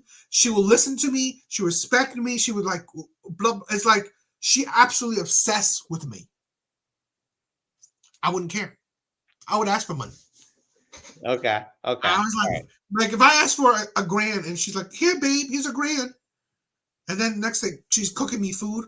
Awesome. No, nothing. But this is the thing, right? If I ask for a grand, she look at me side eye. Next day, there's nothing and she's not cooking nothing. She's have takeout, only food for herself, watching something. Yeah, I know that she's not happy about it. So I see something a little bit in between that, right? So like, all right, if my partner, my girlfriend or wife asks me for money, right, for things we need, whatever, right? I probably trust her with the budget or whatever. But if she came to me and was like, I need $1,000, I might have it. I might be willing to give it to her, but I'm gonna ask her, well, what do you need it for? Shoes. Like, well, I don't mind giving you shoes, but do you need $1,000 shoes? Don't you have? If you ask for $100, would you ask her what? Would you ask her what she needs it for? I might. I'm all right. Like I have $1,000, but I don't have $1,000 of like. I don't have $10,000. I don't have. This is the thing. Okay. This is the thing, right? It's about where you're standing. If she asked for $50, would you ask for what she's doing with it? Probably not. Yeah, that's the thing, right? It's about the level of like disposable income. Yeah, but that depends on how well you guys are doing. But I guess my point is, if you all right in your relationship, you would control the money, right? Yeah. So you would want to know where the money's going, right? You wouldn't talk down or mistreat your wife for asking you for money, but if she asked you and you didn't deem her reason for wanting the money good enough, you wouldn't give it to her, right? So she'd have to ask you and kind of convince you, right? A little bit, right? She'd be like, I need this money for this. And even if it was for something she wanted, she'd be like, baby, I really want this thing. It would make me happy. Can I have it, right? Fine. A man in that position, he's not getting disrespected, but the woman he's asking for money from is like responsible with her money. So she wants to know all those things. I can see that bothering a man. I could see it bothering me. I'll be honest with you. Because that's the thing, right? I would say this, right? It's power dynamic. Because like what you're saying, right? A woman's like begging you for money or like, trying to, it's like you want to think like that in like, let's say a submissive way, right? That's how it is. Mm-hmm. So now a woman is in that position where the man is being submissive to her. She ain't gonna respect him. Well, She's maybe not. Not gonna show that kind of respect towards him. But even if she respects him, the man, I just imagine, I'm just looking at it from the man's point of view. I think the woman's reactions or feelings out of it. A man might not want to be in that position anyway. No. I don't think it's just because what is this woman going to think about me? It might be because I'm a man. I should be able to do what I want. I don't like asking somebody for stuff. But that's exactly right. That's exactly the thing, right? That is the dynamic. That's the power dynamic. Where, like I said in the beginning, right? I feel less of a man But that's the thing, right? Like I said, in a perfect world, if she was like I said, right?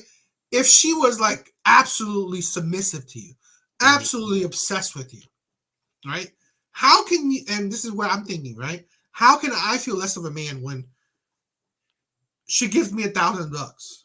I don't even have to beg for it. That's the thing, right? It's because women, she will like they will call me when the begging or like the cute eyes, like I don't know what to say, like little kids or like puppy dog, like being the submissive thing, right? Where I don't need to beg. She gives me, babe, here's 1,000. I'm gonna cook you your food. I just finished the laundry. It's just all these things that like I don't feel less of I'm not made to feel less of a man. So I'm not made to feel like the woman in a relationship. That's the thing, right? Where I honestly believe men of like, let's say the grad student that she said she was dating, he probably felt less of a man. He probably felt like the woman because he has to beg her for the money. It's not like she's giving it because like here's the thing where I said like yeah, I want to control the finances, but I would give my girlfriend an allowance, right? And or my wife an allowance, or I would set aside money for her, right?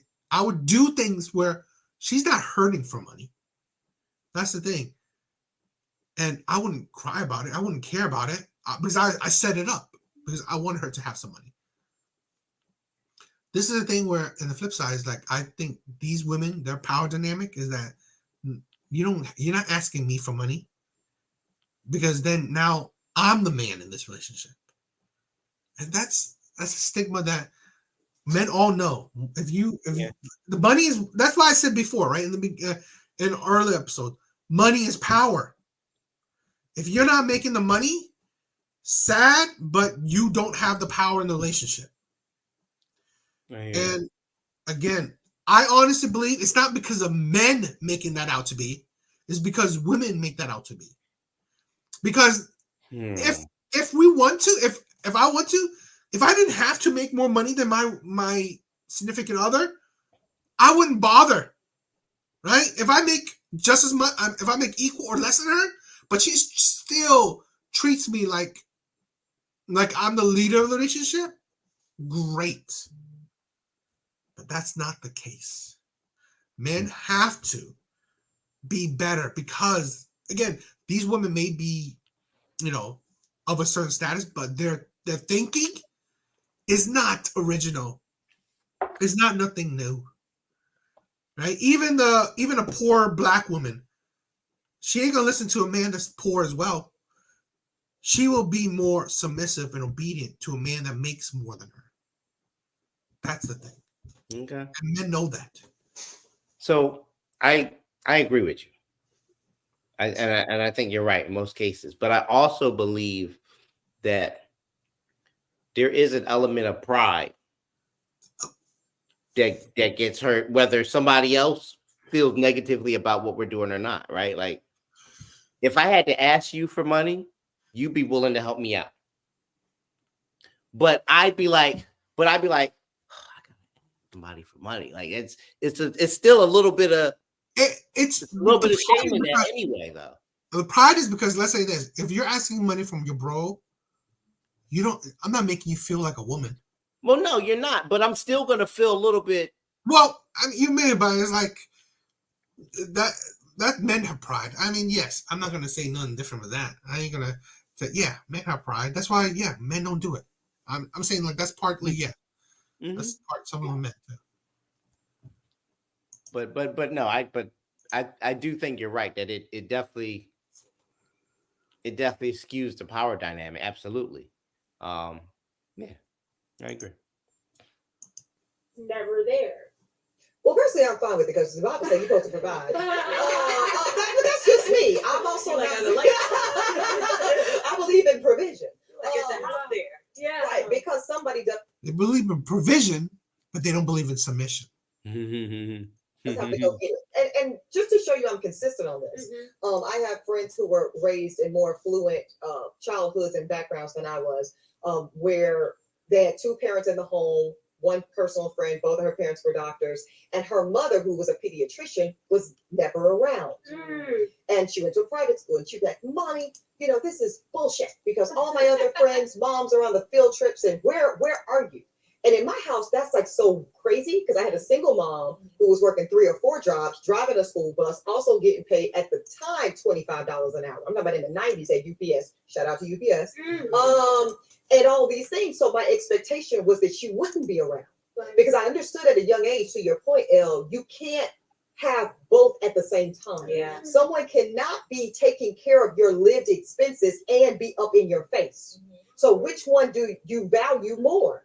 Like, mama can't be making Lunchables and on the field trips if she's going to get it. Yeah. To make sure that I can have the things I need to succeed in life. Yeah. Same thing with my husband. My husband can't be up in my face, sitting on the couch with me watching Netflix if I need somebody to send these kids to private school. Yeah. If I need somebody to make sure that we have our mortgage paid, not our rent paid, our mortgage paid.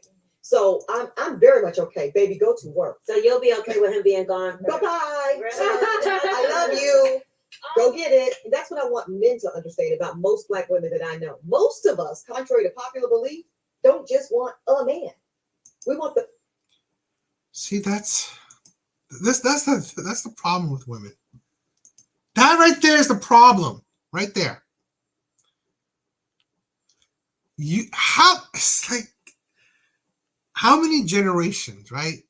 Have people talk about the absent dad, the neglectful dad, the deadbeat dad, the dad that's not there, right? And to be honest, right, she sounds selfish in that sense, right? It's just like, okay, fine. Now you don't care if this is the thing where, do you even care about your children, right? It seems like no, you care about him making money to give you the luxuries in life.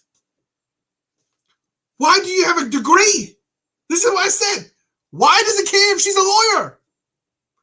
Who cares if you're a lawyer? Who cares if any one of these women that makes over 6 figures? Who cares? Because what? He has to break his back. He has to sacrifice his time with his kids and his partner to provide for you. Why would he care? Why would it matter how much money you make? That's the thing. Why? It does not. And this is the thing. This is the hypocrisy, right? The hypocrisy of women. Here's all these women agreeing with that. Like, oh, yeah, great. And yet, for generations, women have complained about men being neglectful, not being there for the family, not being there for the kids, right?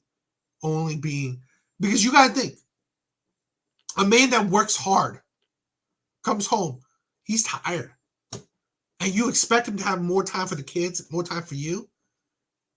So really, it's like, he's an absolute slave, right? And then this is what women want. Make money, work hard, make money for the family. Come home and now have time for the kids, maybe even chores, maybe like have time, spend time with the. He might be a robot. That's the thing. That's the hypocrisy, right? That's the delusion I try to talk about. And I think that's disgusting right here. Because this is the thing. This is the danger that women are spewing. And they can't even see it counteracts things. With one hand, women saying, like, men are not there for his kids. Men are absent fathers. Next minute, yes, go make your money. Leave the household. Mwah. What the hell? It's like, this is the thing, right? I'm sorry. Capitalism, baby. It's rough. I don't want to be. Now, you laughed at me when I said this because you don't think it's possible. But if I end up with somebody, that's why they need to be someone who I know I'm friends with. Because I don't think like these women are talking in generalities about what it would be like to have a man, what kind of imaginary man they would want in their life, right? It's so different once you're face to face with a person. If you care about that person, you care about what they go through, not just what they're worth to you. You see what I'm saying? Yeah. So I want to be with someone who cares about me. I care about them, so I'm going to be willing to give, but vice versa. Because they care about me, they'll be willing to give. And then you're a lot closer to 50-50.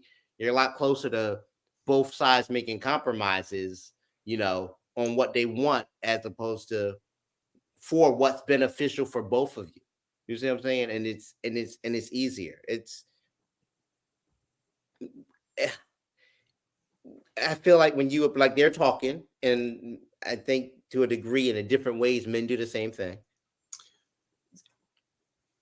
If you approach a relationship, if your mate is just a list of things that you need in your life that they need to fulfill, that's not good enough.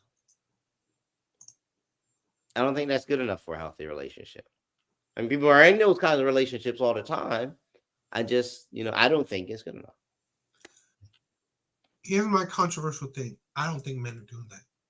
I don't think men in general are doing that. No.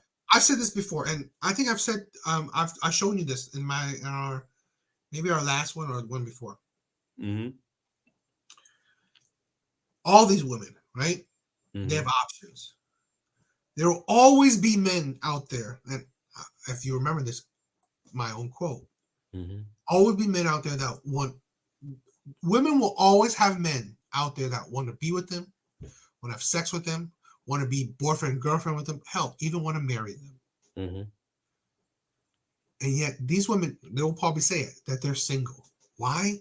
Because the men that they want don't want them. This is the thing, right? Men that don't even, that they don't want, but these men would be friends with them, would get to know them, would treasure them, would love them.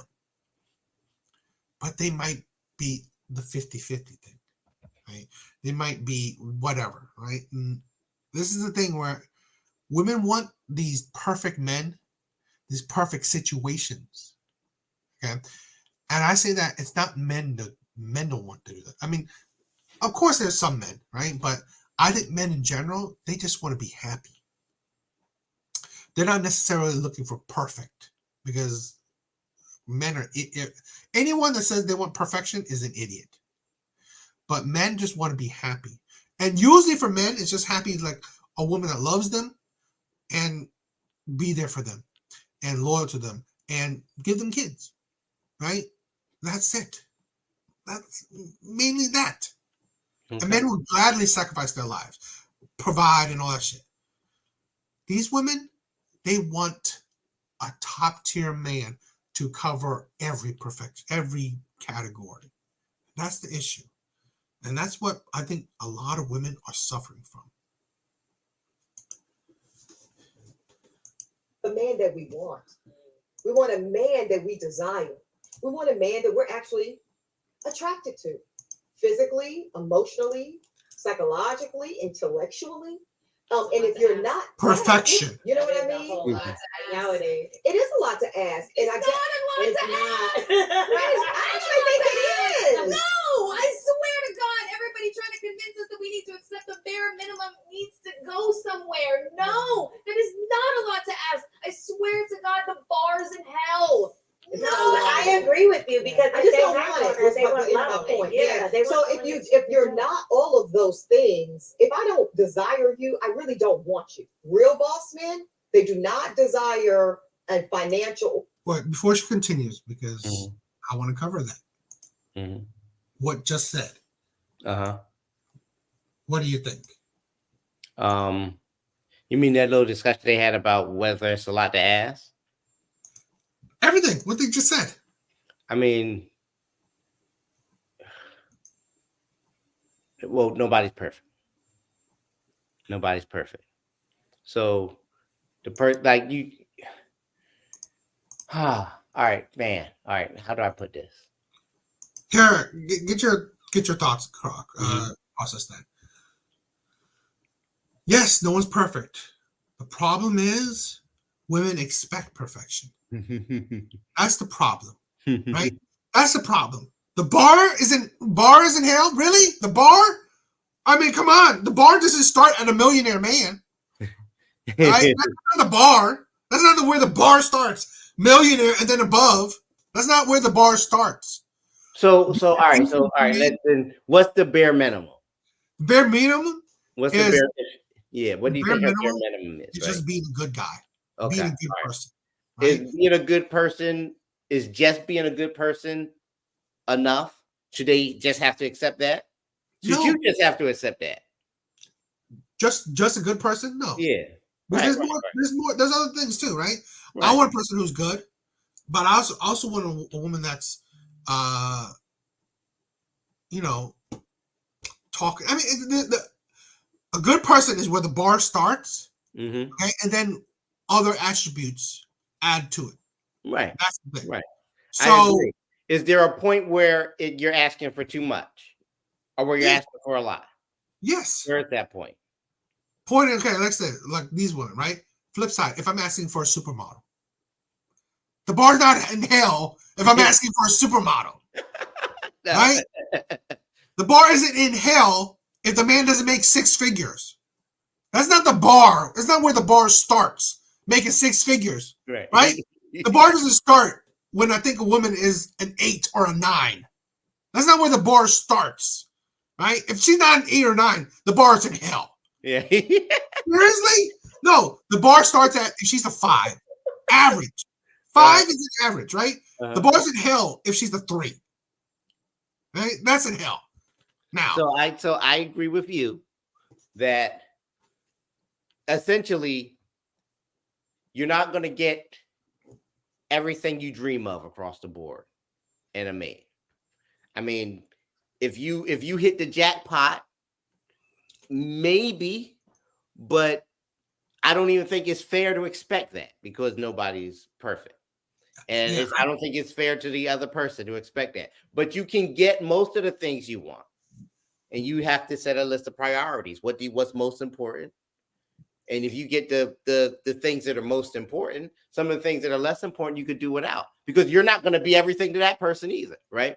So to be honest, I think most men, if they get 60, 70% of what they want, they would be happy.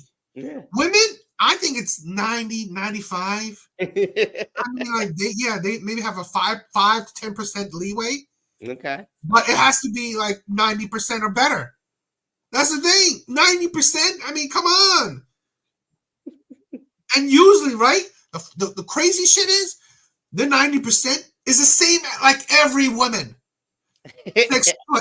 6 figures. Good, like really handsome. Pack a dick like a baby's arm. I mean, come on. It's like practically every woman wants the same thing. So really, I mean, like, and this is the thing, right? This is why men say the shit they say. Why the top tier men have so many options. Because all women, practically most women, want the same type of man.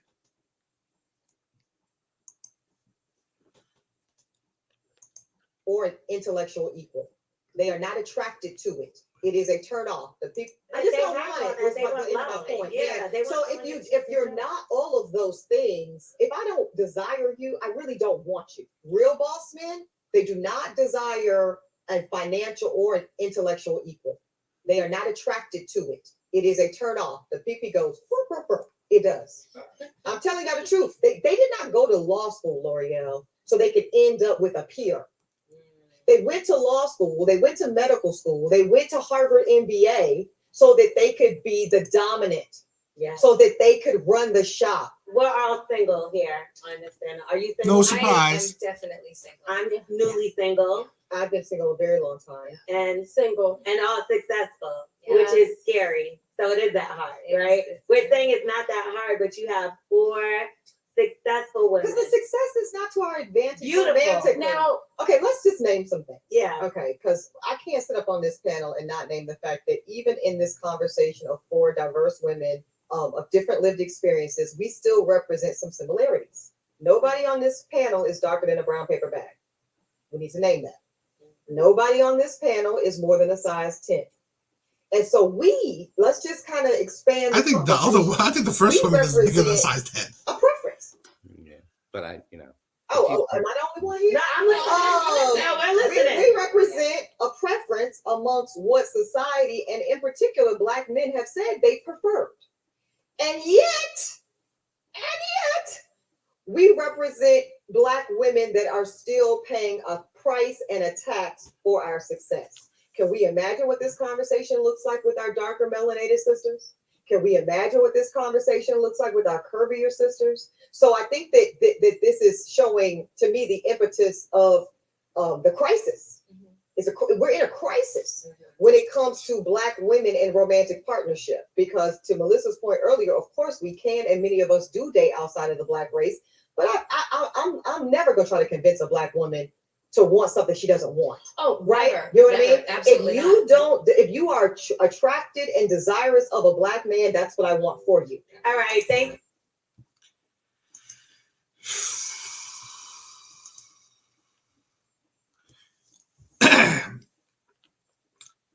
It is a crisis that women have started and continued.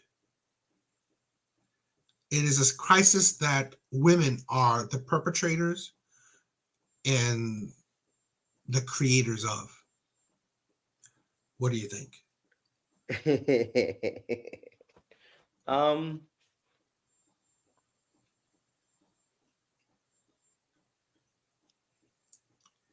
All right, to an extent, some women are asking for a lot. They're asking they want a lot from their men, and that's okay. You just have to, like you said, like if that's what you want, you don't complain when it's hard to get, right? Like I want someone to look like Halle Berry, like that's gonna be awesome, but there's not that many women look just like her, you know what I mean? So I don't expect it. right, exactly. I mean, it's like, to be honest, there's a dream women, and what I think, okay, it's like, yeah, I mean, like, I like Jessica Alba, but no woman I've dated looks like Jessica Alba. Yeah, right. So really, it's like, Yeah. this is the thing, right? They complain. They complain about it. Now, This is the thing. but now here's the other thing. I mean, we spent time listening to them talk, but you and I don't know what they've already been through to this point. What I mean by that is we don't know how many times they've actually compromised on what they want. Like you don't think they ever have. This is the thing, right? Mm-hmm. I'm not saying that women don't compromise on certain things. Mm-hmm. The problem is what they compromise on is the stupid shit, right? Let's say a man that's loyal. Okay, fine. They compromise on that. A man that's not as good looking. Okay, they compromise on that. I doubt any of these women really compromise on a man that makes money. Right? Makes good money. Right? But this is the thing, right? What I honestly believe, and I believe this is like from women that make six figures to women that like absolutely dirt poor. Women don't compromise on men that makes money. Women will, if they have to choose, like, right? If women have to choose, they will compromise first on morality, principles, personality. That's what they would throw out the window if they had to choose between those three or a man that makes money. I don't know. I don't know if I agree with that. Why can't you? There's nothing to disagree with. All right. Well, you're talking about people in a certain tax bracket. That's what you mean. I'm talking about 90% of women. I disagree with that. I disagree. How? Because how many How many times have we seen the woman who? How many times have we seen the woman who puts up with the criminal? The guy right out of jail, who they held down before he got locked up, and who they're willing to hold down after he comes out. He ain't got no money. He ain't making that. He's homosexual. That's where that term comes from. But look at this, right? They still compromised morality principles. What did they throw that away for? Looks. Well, yeah, but what I'm saying, I agree that I'm saying out of those two, right? I'm saying out of those two, okay. right? All right. If you do that, yeah, they're gonna personality or money. They're gonna sacrifice money. I mean, personality. Now, let's say good looks and charm, or morality and personality. Yeah, they're gonna sacrifice morality and charm, or morality and personality.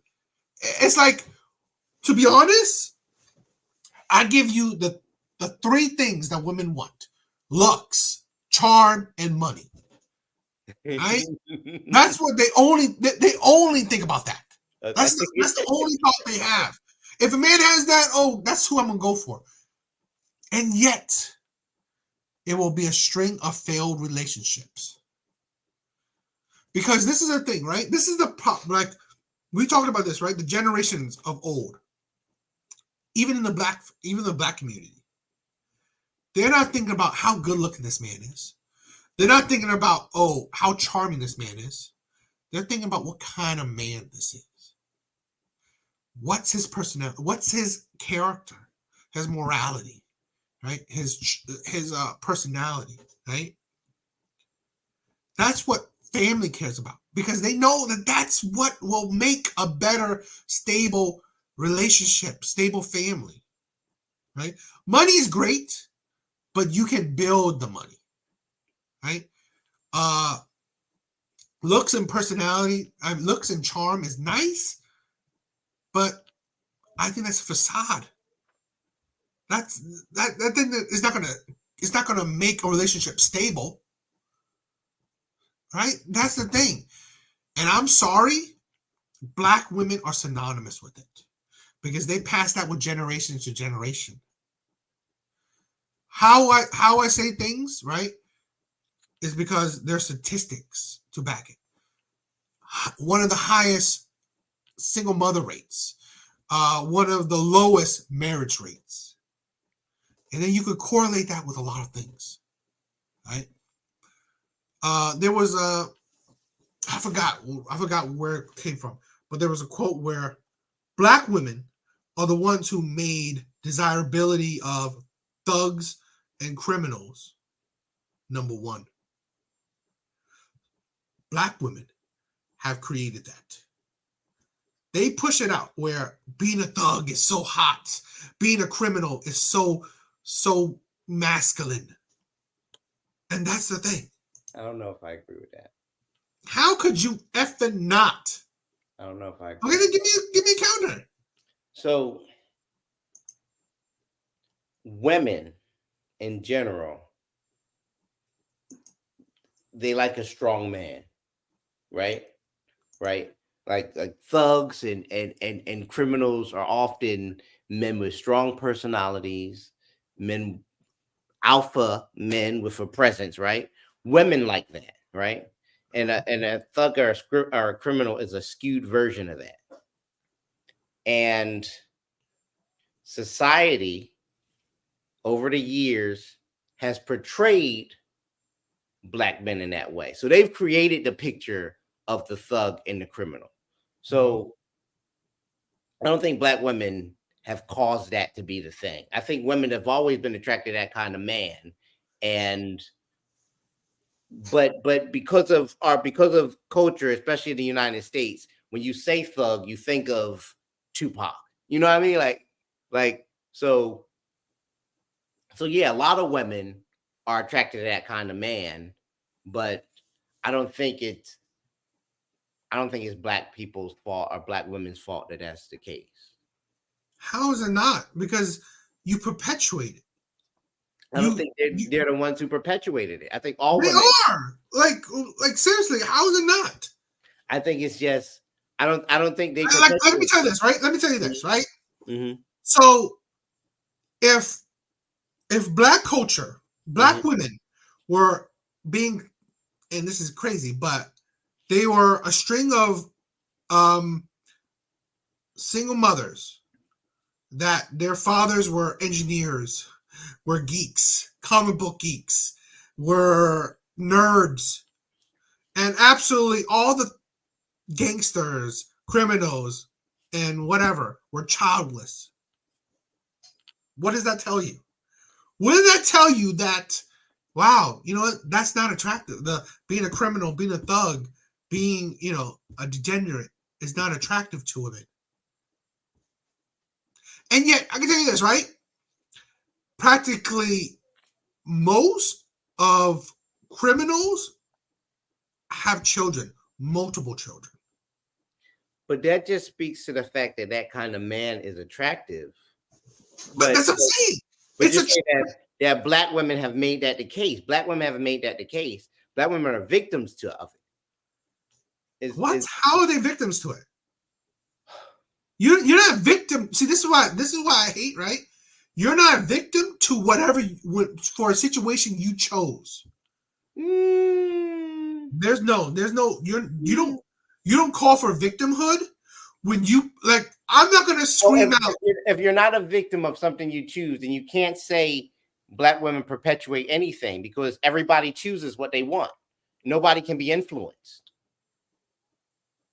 But like, if black women are pushing out this, if black women are perpetuating if they're influencing people to like thugs, if they're the ones who have made this a thing in culture, you're saying that they're influencing more and more people to like thugs and criminals. But if you can't be a victim of influence, then you can't blame them for that. I'm not saying you're a victim of influence. I'm saying, yeah, you are being influenced. I mean, how can I not blame them for that? Because they chose to do it. This is what I'm saying, right? If you are a victim of influence, supposedly, then yes, how can I blame you for being a victim? I'm saying you are willingly taking these influences and then dictating your life to it. So let's say this, right? Hypothetically, your mother is now a single mom. Your father is, in prison. Now you are a single mom. Your partner is in prison. Now your child, so on and so on. This is the thing, right? Or I say accountability matters. No one's taking a stand. Where, let's say the daughter then is like, I'm not dating a criminal. I'm not dating a man that's going to abuse me or be a criminal or, be an absent dad. I ain't going to date. I'm going to give a child to a man that's not going to be there. That's not going to want to marry me. This is the thing, right? Where I say accountability. I'm saying that it's taking a stand. This is the thing where we cannot just be blinded to, people's actions. They're allowing this to happen, right? It's what you choose. I'm a big proponent of accountability. And this is why I said women choose, like I said, right? Let's say this, right? You are one of the most upstanding men I know.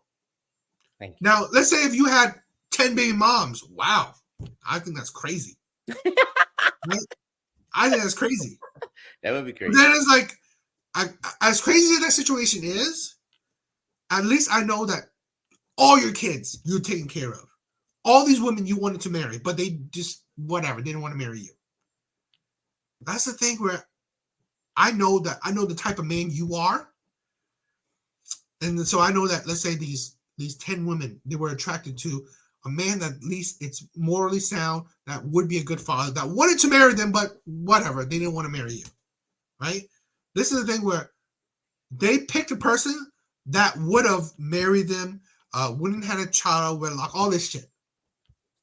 The problem is that these women chose men, and I've said this before, women choose men that they know won't last. You chose a man that was dealing drugs on the streets. You chose a man that abused his last 2 girlfriends. You chose a man that has 10 baby moms. You know this shit is not gonna last. You saw the red flags, right? This is the thing, right? Women choose and I get it. The whole proximity, right? Like, okay, there's thugs, dealers, criminals all around me, but that's the thing where I still think that's a cop out. That's also a cop out because, like, again, I know that there's not every black man is a criminal, right? Not every black man is a thug. But this is the thing, right? Where women can change that perspective. If women say that, no, I ain't dating this man. He's a criminal. I ain't dating him. I don't want, he's ugly. He's disgusting. I want that engineer. I want that geek. I want that guy who's a 9-to-5 job, making $60K, responsible, right? That believes in marriage, that would respect me. I want that man. That's the thing, right? I said before, women dictate the dating market, not men. Women. Women have more power than they think they do, than society thinks they do. Average women have more power than average men, substantially more, right? Especially in the dating market, because you gotta think, right? And here's the thing where people will say, like, I don't know, you have no one and all that shit, but it's like, again, women choose it, right? It's not like we don't talk to women. Women, if they don't want you, they don't want you, which is whatever. It is what it is. But this is the thing, right? Where women wouldn't want a man they're not attracted to a man that's stand on his principle, that's faithful, that would be a good father, that wants to marry you. No. They want that aspect in the man that they want, right?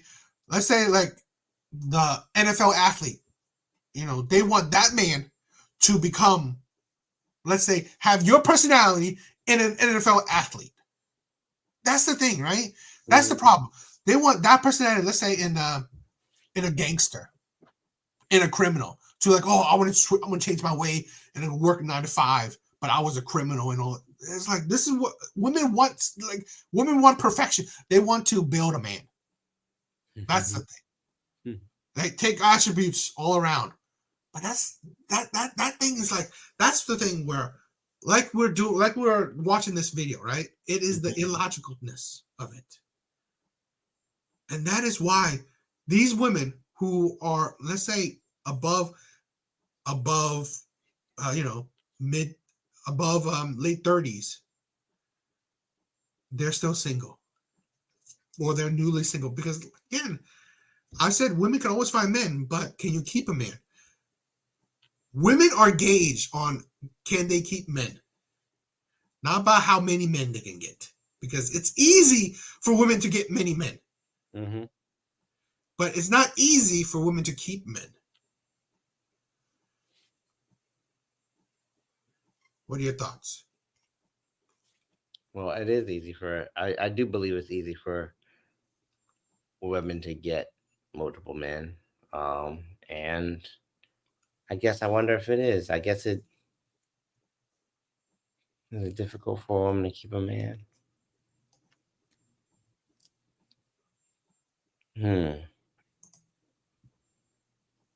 I'd have to think about that.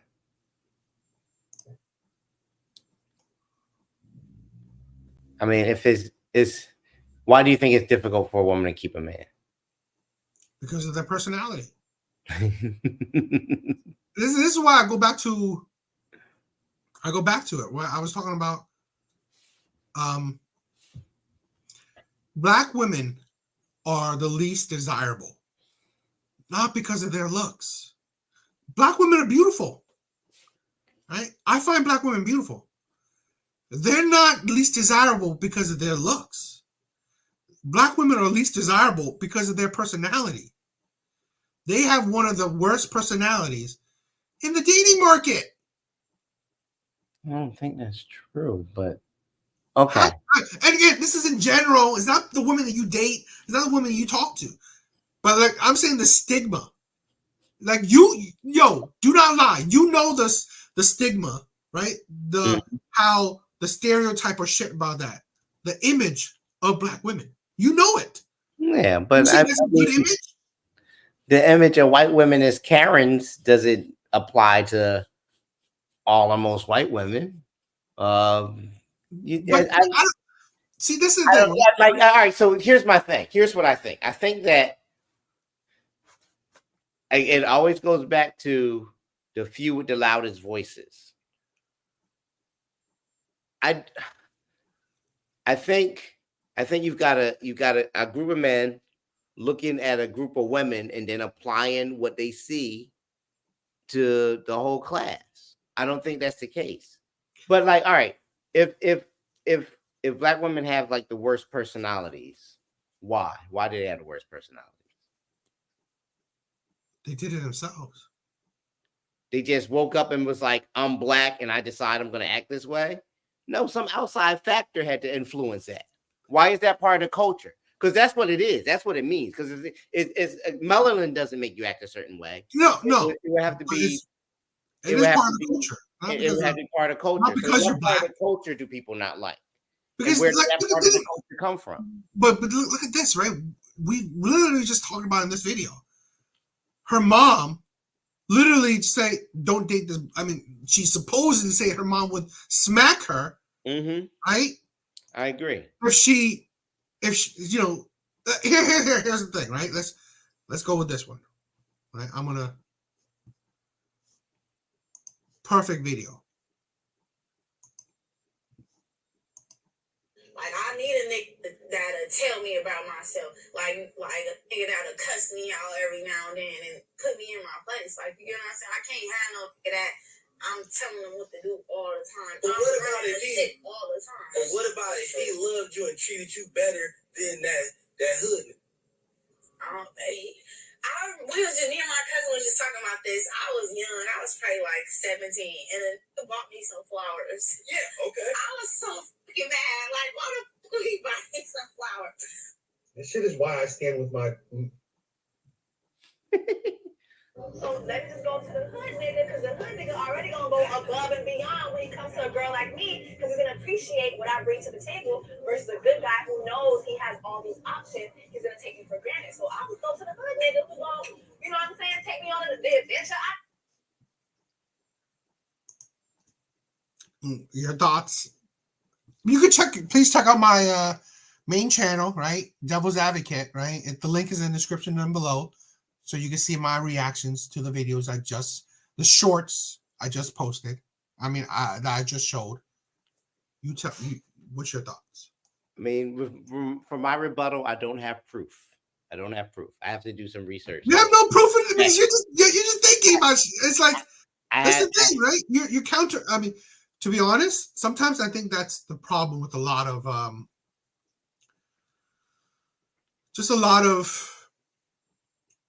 and here's the thing, right? What a problem with women. You just talk about how you feel. It's not about proof. It's not about what's reality. That is reality, right? Like I said, I'm not saying shit out of my ass to just say shit. Do not lie. You know that is the case that women, I give you 2 videos. Right, and again, yes, there are videos of women allowed, but it's like that's not. Has that been your experience with black women all the time? Like they all are like that? Again, it's not all, but I think it's most. I think it's most. That's crazy. I mean, like I don't know about you, but like let's work in the place where I'm working at. You know, I hear a lot of black women talk, right? Okay. You know how many, like, it's funny, right? And it's weird that they do that. A lot of them just have a speaker, right? Yeah. Hey, so you can hear both sides. No, speaker. Uh-huh. You know what you hear? This is the correctional agency. This is you hear the what is the collect call. Yeah, you basically of yes. I don't know. Yeah, I don't know my heart. Penitentiary. Yeah. Yes. You don't know how many times I've heard that.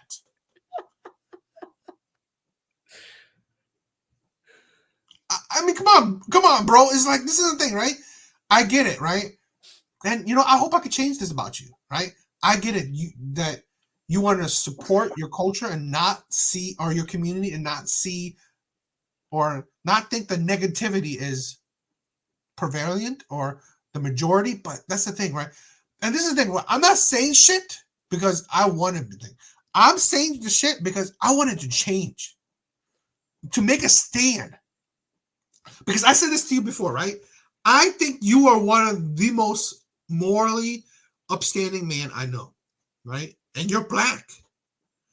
It is ridiculous to me that women are not more interested in you. Well, thank you. All right, but this is the thing, right? But here's the good that you said thank you. Mm-hmm. You don't put an image, you don't have the image of a man, right? Or image of like the tough man, of the manly man. That's not your image. No. You don't have that attraction that women would die for. Right? So that's the thing where I'm talking about, right? That's the problem. You work a great 9-to-5 job, or you make a decent living, but yet where's the woman that wants to be with you, right? Or say that's clamoring to you? I think women that you dated should think that you're a gold mine, right? The morality you have, the work ethic, yes, you're terrible with savings, but you're terrible with like sustaining money. But I mean, you're not terrible at like making it, especially what you just, please watch the beginning of the video that, you just found out that you make decent money. So you're not terrible at making money. You're just terrible at keeping it. And keeping money. So, all right. So I guess what I'm saying is I'm around plenty of black women, and I know the type of black woman I know the type of woman you're talking about. I haven't been around it that much. Like, all right, so women with attitude, okay. Yeah, I'll give you that. Women who like women who only deal with thugs are not just thugs, let's say terrible men. Yeah, who are only attracted to terrible men. I've met them. I know some, but that's not most of the women I know. That's not most of the black women I know. That's why I'm like. So let's say this, right? Most of the black women you know, are they in a relationship? Or are they single? Most of them?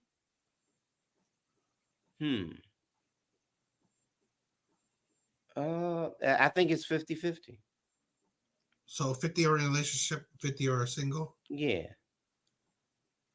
Yeah, I don't like, all right. So I'm thinking of like the people I'm around the most, the people I'm closest with. Yeah. I mean, it's so many, I know so many people, but like there's variations on, like, I'm really close with women who are in relationships right now, women who are single right now. Not so much women who are married, but that's because they're married. That's weird. So here's the also thing. I'm just not. I feel like I'm around people who are mature. That's what I'll say. I feel like I'm around people who are mature. And so, you know what? This is the thing, right? Where we have to think about things, right? Who we let in our circle is kind of different. The women are just the women that I was saying, they're not in my circle. Yeah, I know what you mean. You just right? Yeah. They're just people I hear around. So really, that's the difference. We're like, unless your circle is a couple thousand, it's not a demographic. Right. It's not like exactly. You're right. So that's the difference, right? And that's the thing where that's why we talk in generality, right? Most women doesn't maybe not even include the small, absolutely infinitesimal amount of people you know, because again, they don't equal much. But then let's not, again, sometimes you may doing it or other people may do it. We forget how reality is and how bigger the world is. And that's the thing, right? Where honestly, I want to, why I say things, right? I want to change that shit. I want to change that perspective. I want good black men to be more desired than the stereotypical, I don't know, thugs, you know, bad men, the players, the bad boys, the Chad Tyrones, right? That's who I want to be more desired. I don't want a man to be desired because he makes just 6 figures and nothing else, no other attributes, right? I think one of the biggest flaws, right, in let's say my last relationship, which was with a black woman, is that I didn't make enough for her. She had always so many stipulation on money. Which is stupid because she always say, "Oh, it's not about money." But every problem you have with me always goes back to money. You didn't have enough for this. You're not paying for that. I need money for this. You're not doing that for money. Everything. If I can guarantee you, right? If I was a millionaire and I was exactly the same. Me, who's me, right? Absolutely zero difference. I won the lottery. If I won the lottery tomorrow, right? There was nothing different about me. I just had $1 million in the bank. She would still be with me. I 100% guarantee you she would still be with me. But the difference is I didn't win the lottery. I don't have $1 million. Right? And that's the thing where, again, and why I said the things I said, right? Let's not be stupid. Men are valued on their money, on how much they can provide. It's a sad, sad world we live in. Because you think about this. The men that are disturbed, the men that do violent shit, I guarantee you those men can't provide nothing for a woman. And they have come to a realization that they can't get a woman because they can't provide for a woman. And I hate it. I think that's terrible. But that's reality of men. If you can't provide, you're worthless as a man. And that's part of what we were going back to, where how you feel less of a man, because women make you feel less of a man. If you can't provide for her, you're not a man. And as sad as it is, that's the world men live in, right? I'm not happy about that, because like I'm a realist. The world's not going to change. You're going to have to provide. And that's why I said I promote men. But this is the thing, right? Where I promote men to be the best version of themselves, make the money, invest in the stuff, not because of the shackles the world has, but because the freedom that will get you. Where now you can be the dictator. You can be the boss of your life, because now you're not shackled to, oh, I need to get to that position. No, if you're at the position already, you're more free from the shackles of the world, right? Now you control what happens to your life or whatever, right? That's the thing.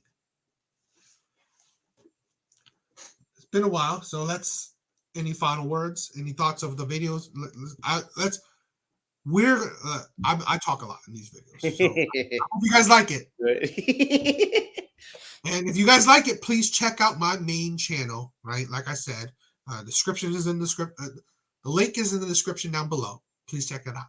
But I want to give you the final thought of the whole video, and closing statements. Man, whole video. So I mean, we have some differing views and a lot of things we agree on. I think we both agree that men and women are very different in our approaches to relationships, and is very different. I think it's just important to put your priorities in order and go after what you want. And if what you want is something rare, just know it's going to take a long time to get. That's all.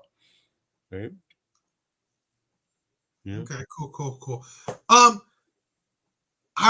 mean, we'll probably do this. Maybe I did not figure that just one video, 1 16-minute video, would give us 3 hours, but Yeah. it's crazy. So she has some other videos that we'll probably maybe do next time or something. Okay. It would probably be easy for us to have a couple videos down the line with it, but we'll see. It's fun. I love it. I always love the conversation. You gotta be more talkative. You gotta be more you gotta put it more in there. To be honest, I don't care if you disagree or even agree. But what I want you to think about is like, if you do agree, you should expand on it, right? Where, you know what? If you see my point, we definitely should talk more about it. Okay. Because I mean, like, sometimes I want to feel like, am I making logic? Does it make sense or does it? Because I'm still growing in my logic, right? So I always want to streamline that logic. Okay. Right? That's what I want to do, right? So if I'm making sense, I definitely would love your help in streamlining that logic. Okay. That's something I would love. We could talk about and see how it goes. But it was this long stream. It's a fun stream. I always enjoy the conversations. If not, we'll go to these other videos. You should think of some other videos if you want. Okay. So it was fun. It was cool. Hope you guys liked it. Please like and subscribe Please. to this channel and my other channel. Yeah, it was cool. That's it, It's been a guys. pleasure, man. Thanks a lot. Later. Yeah.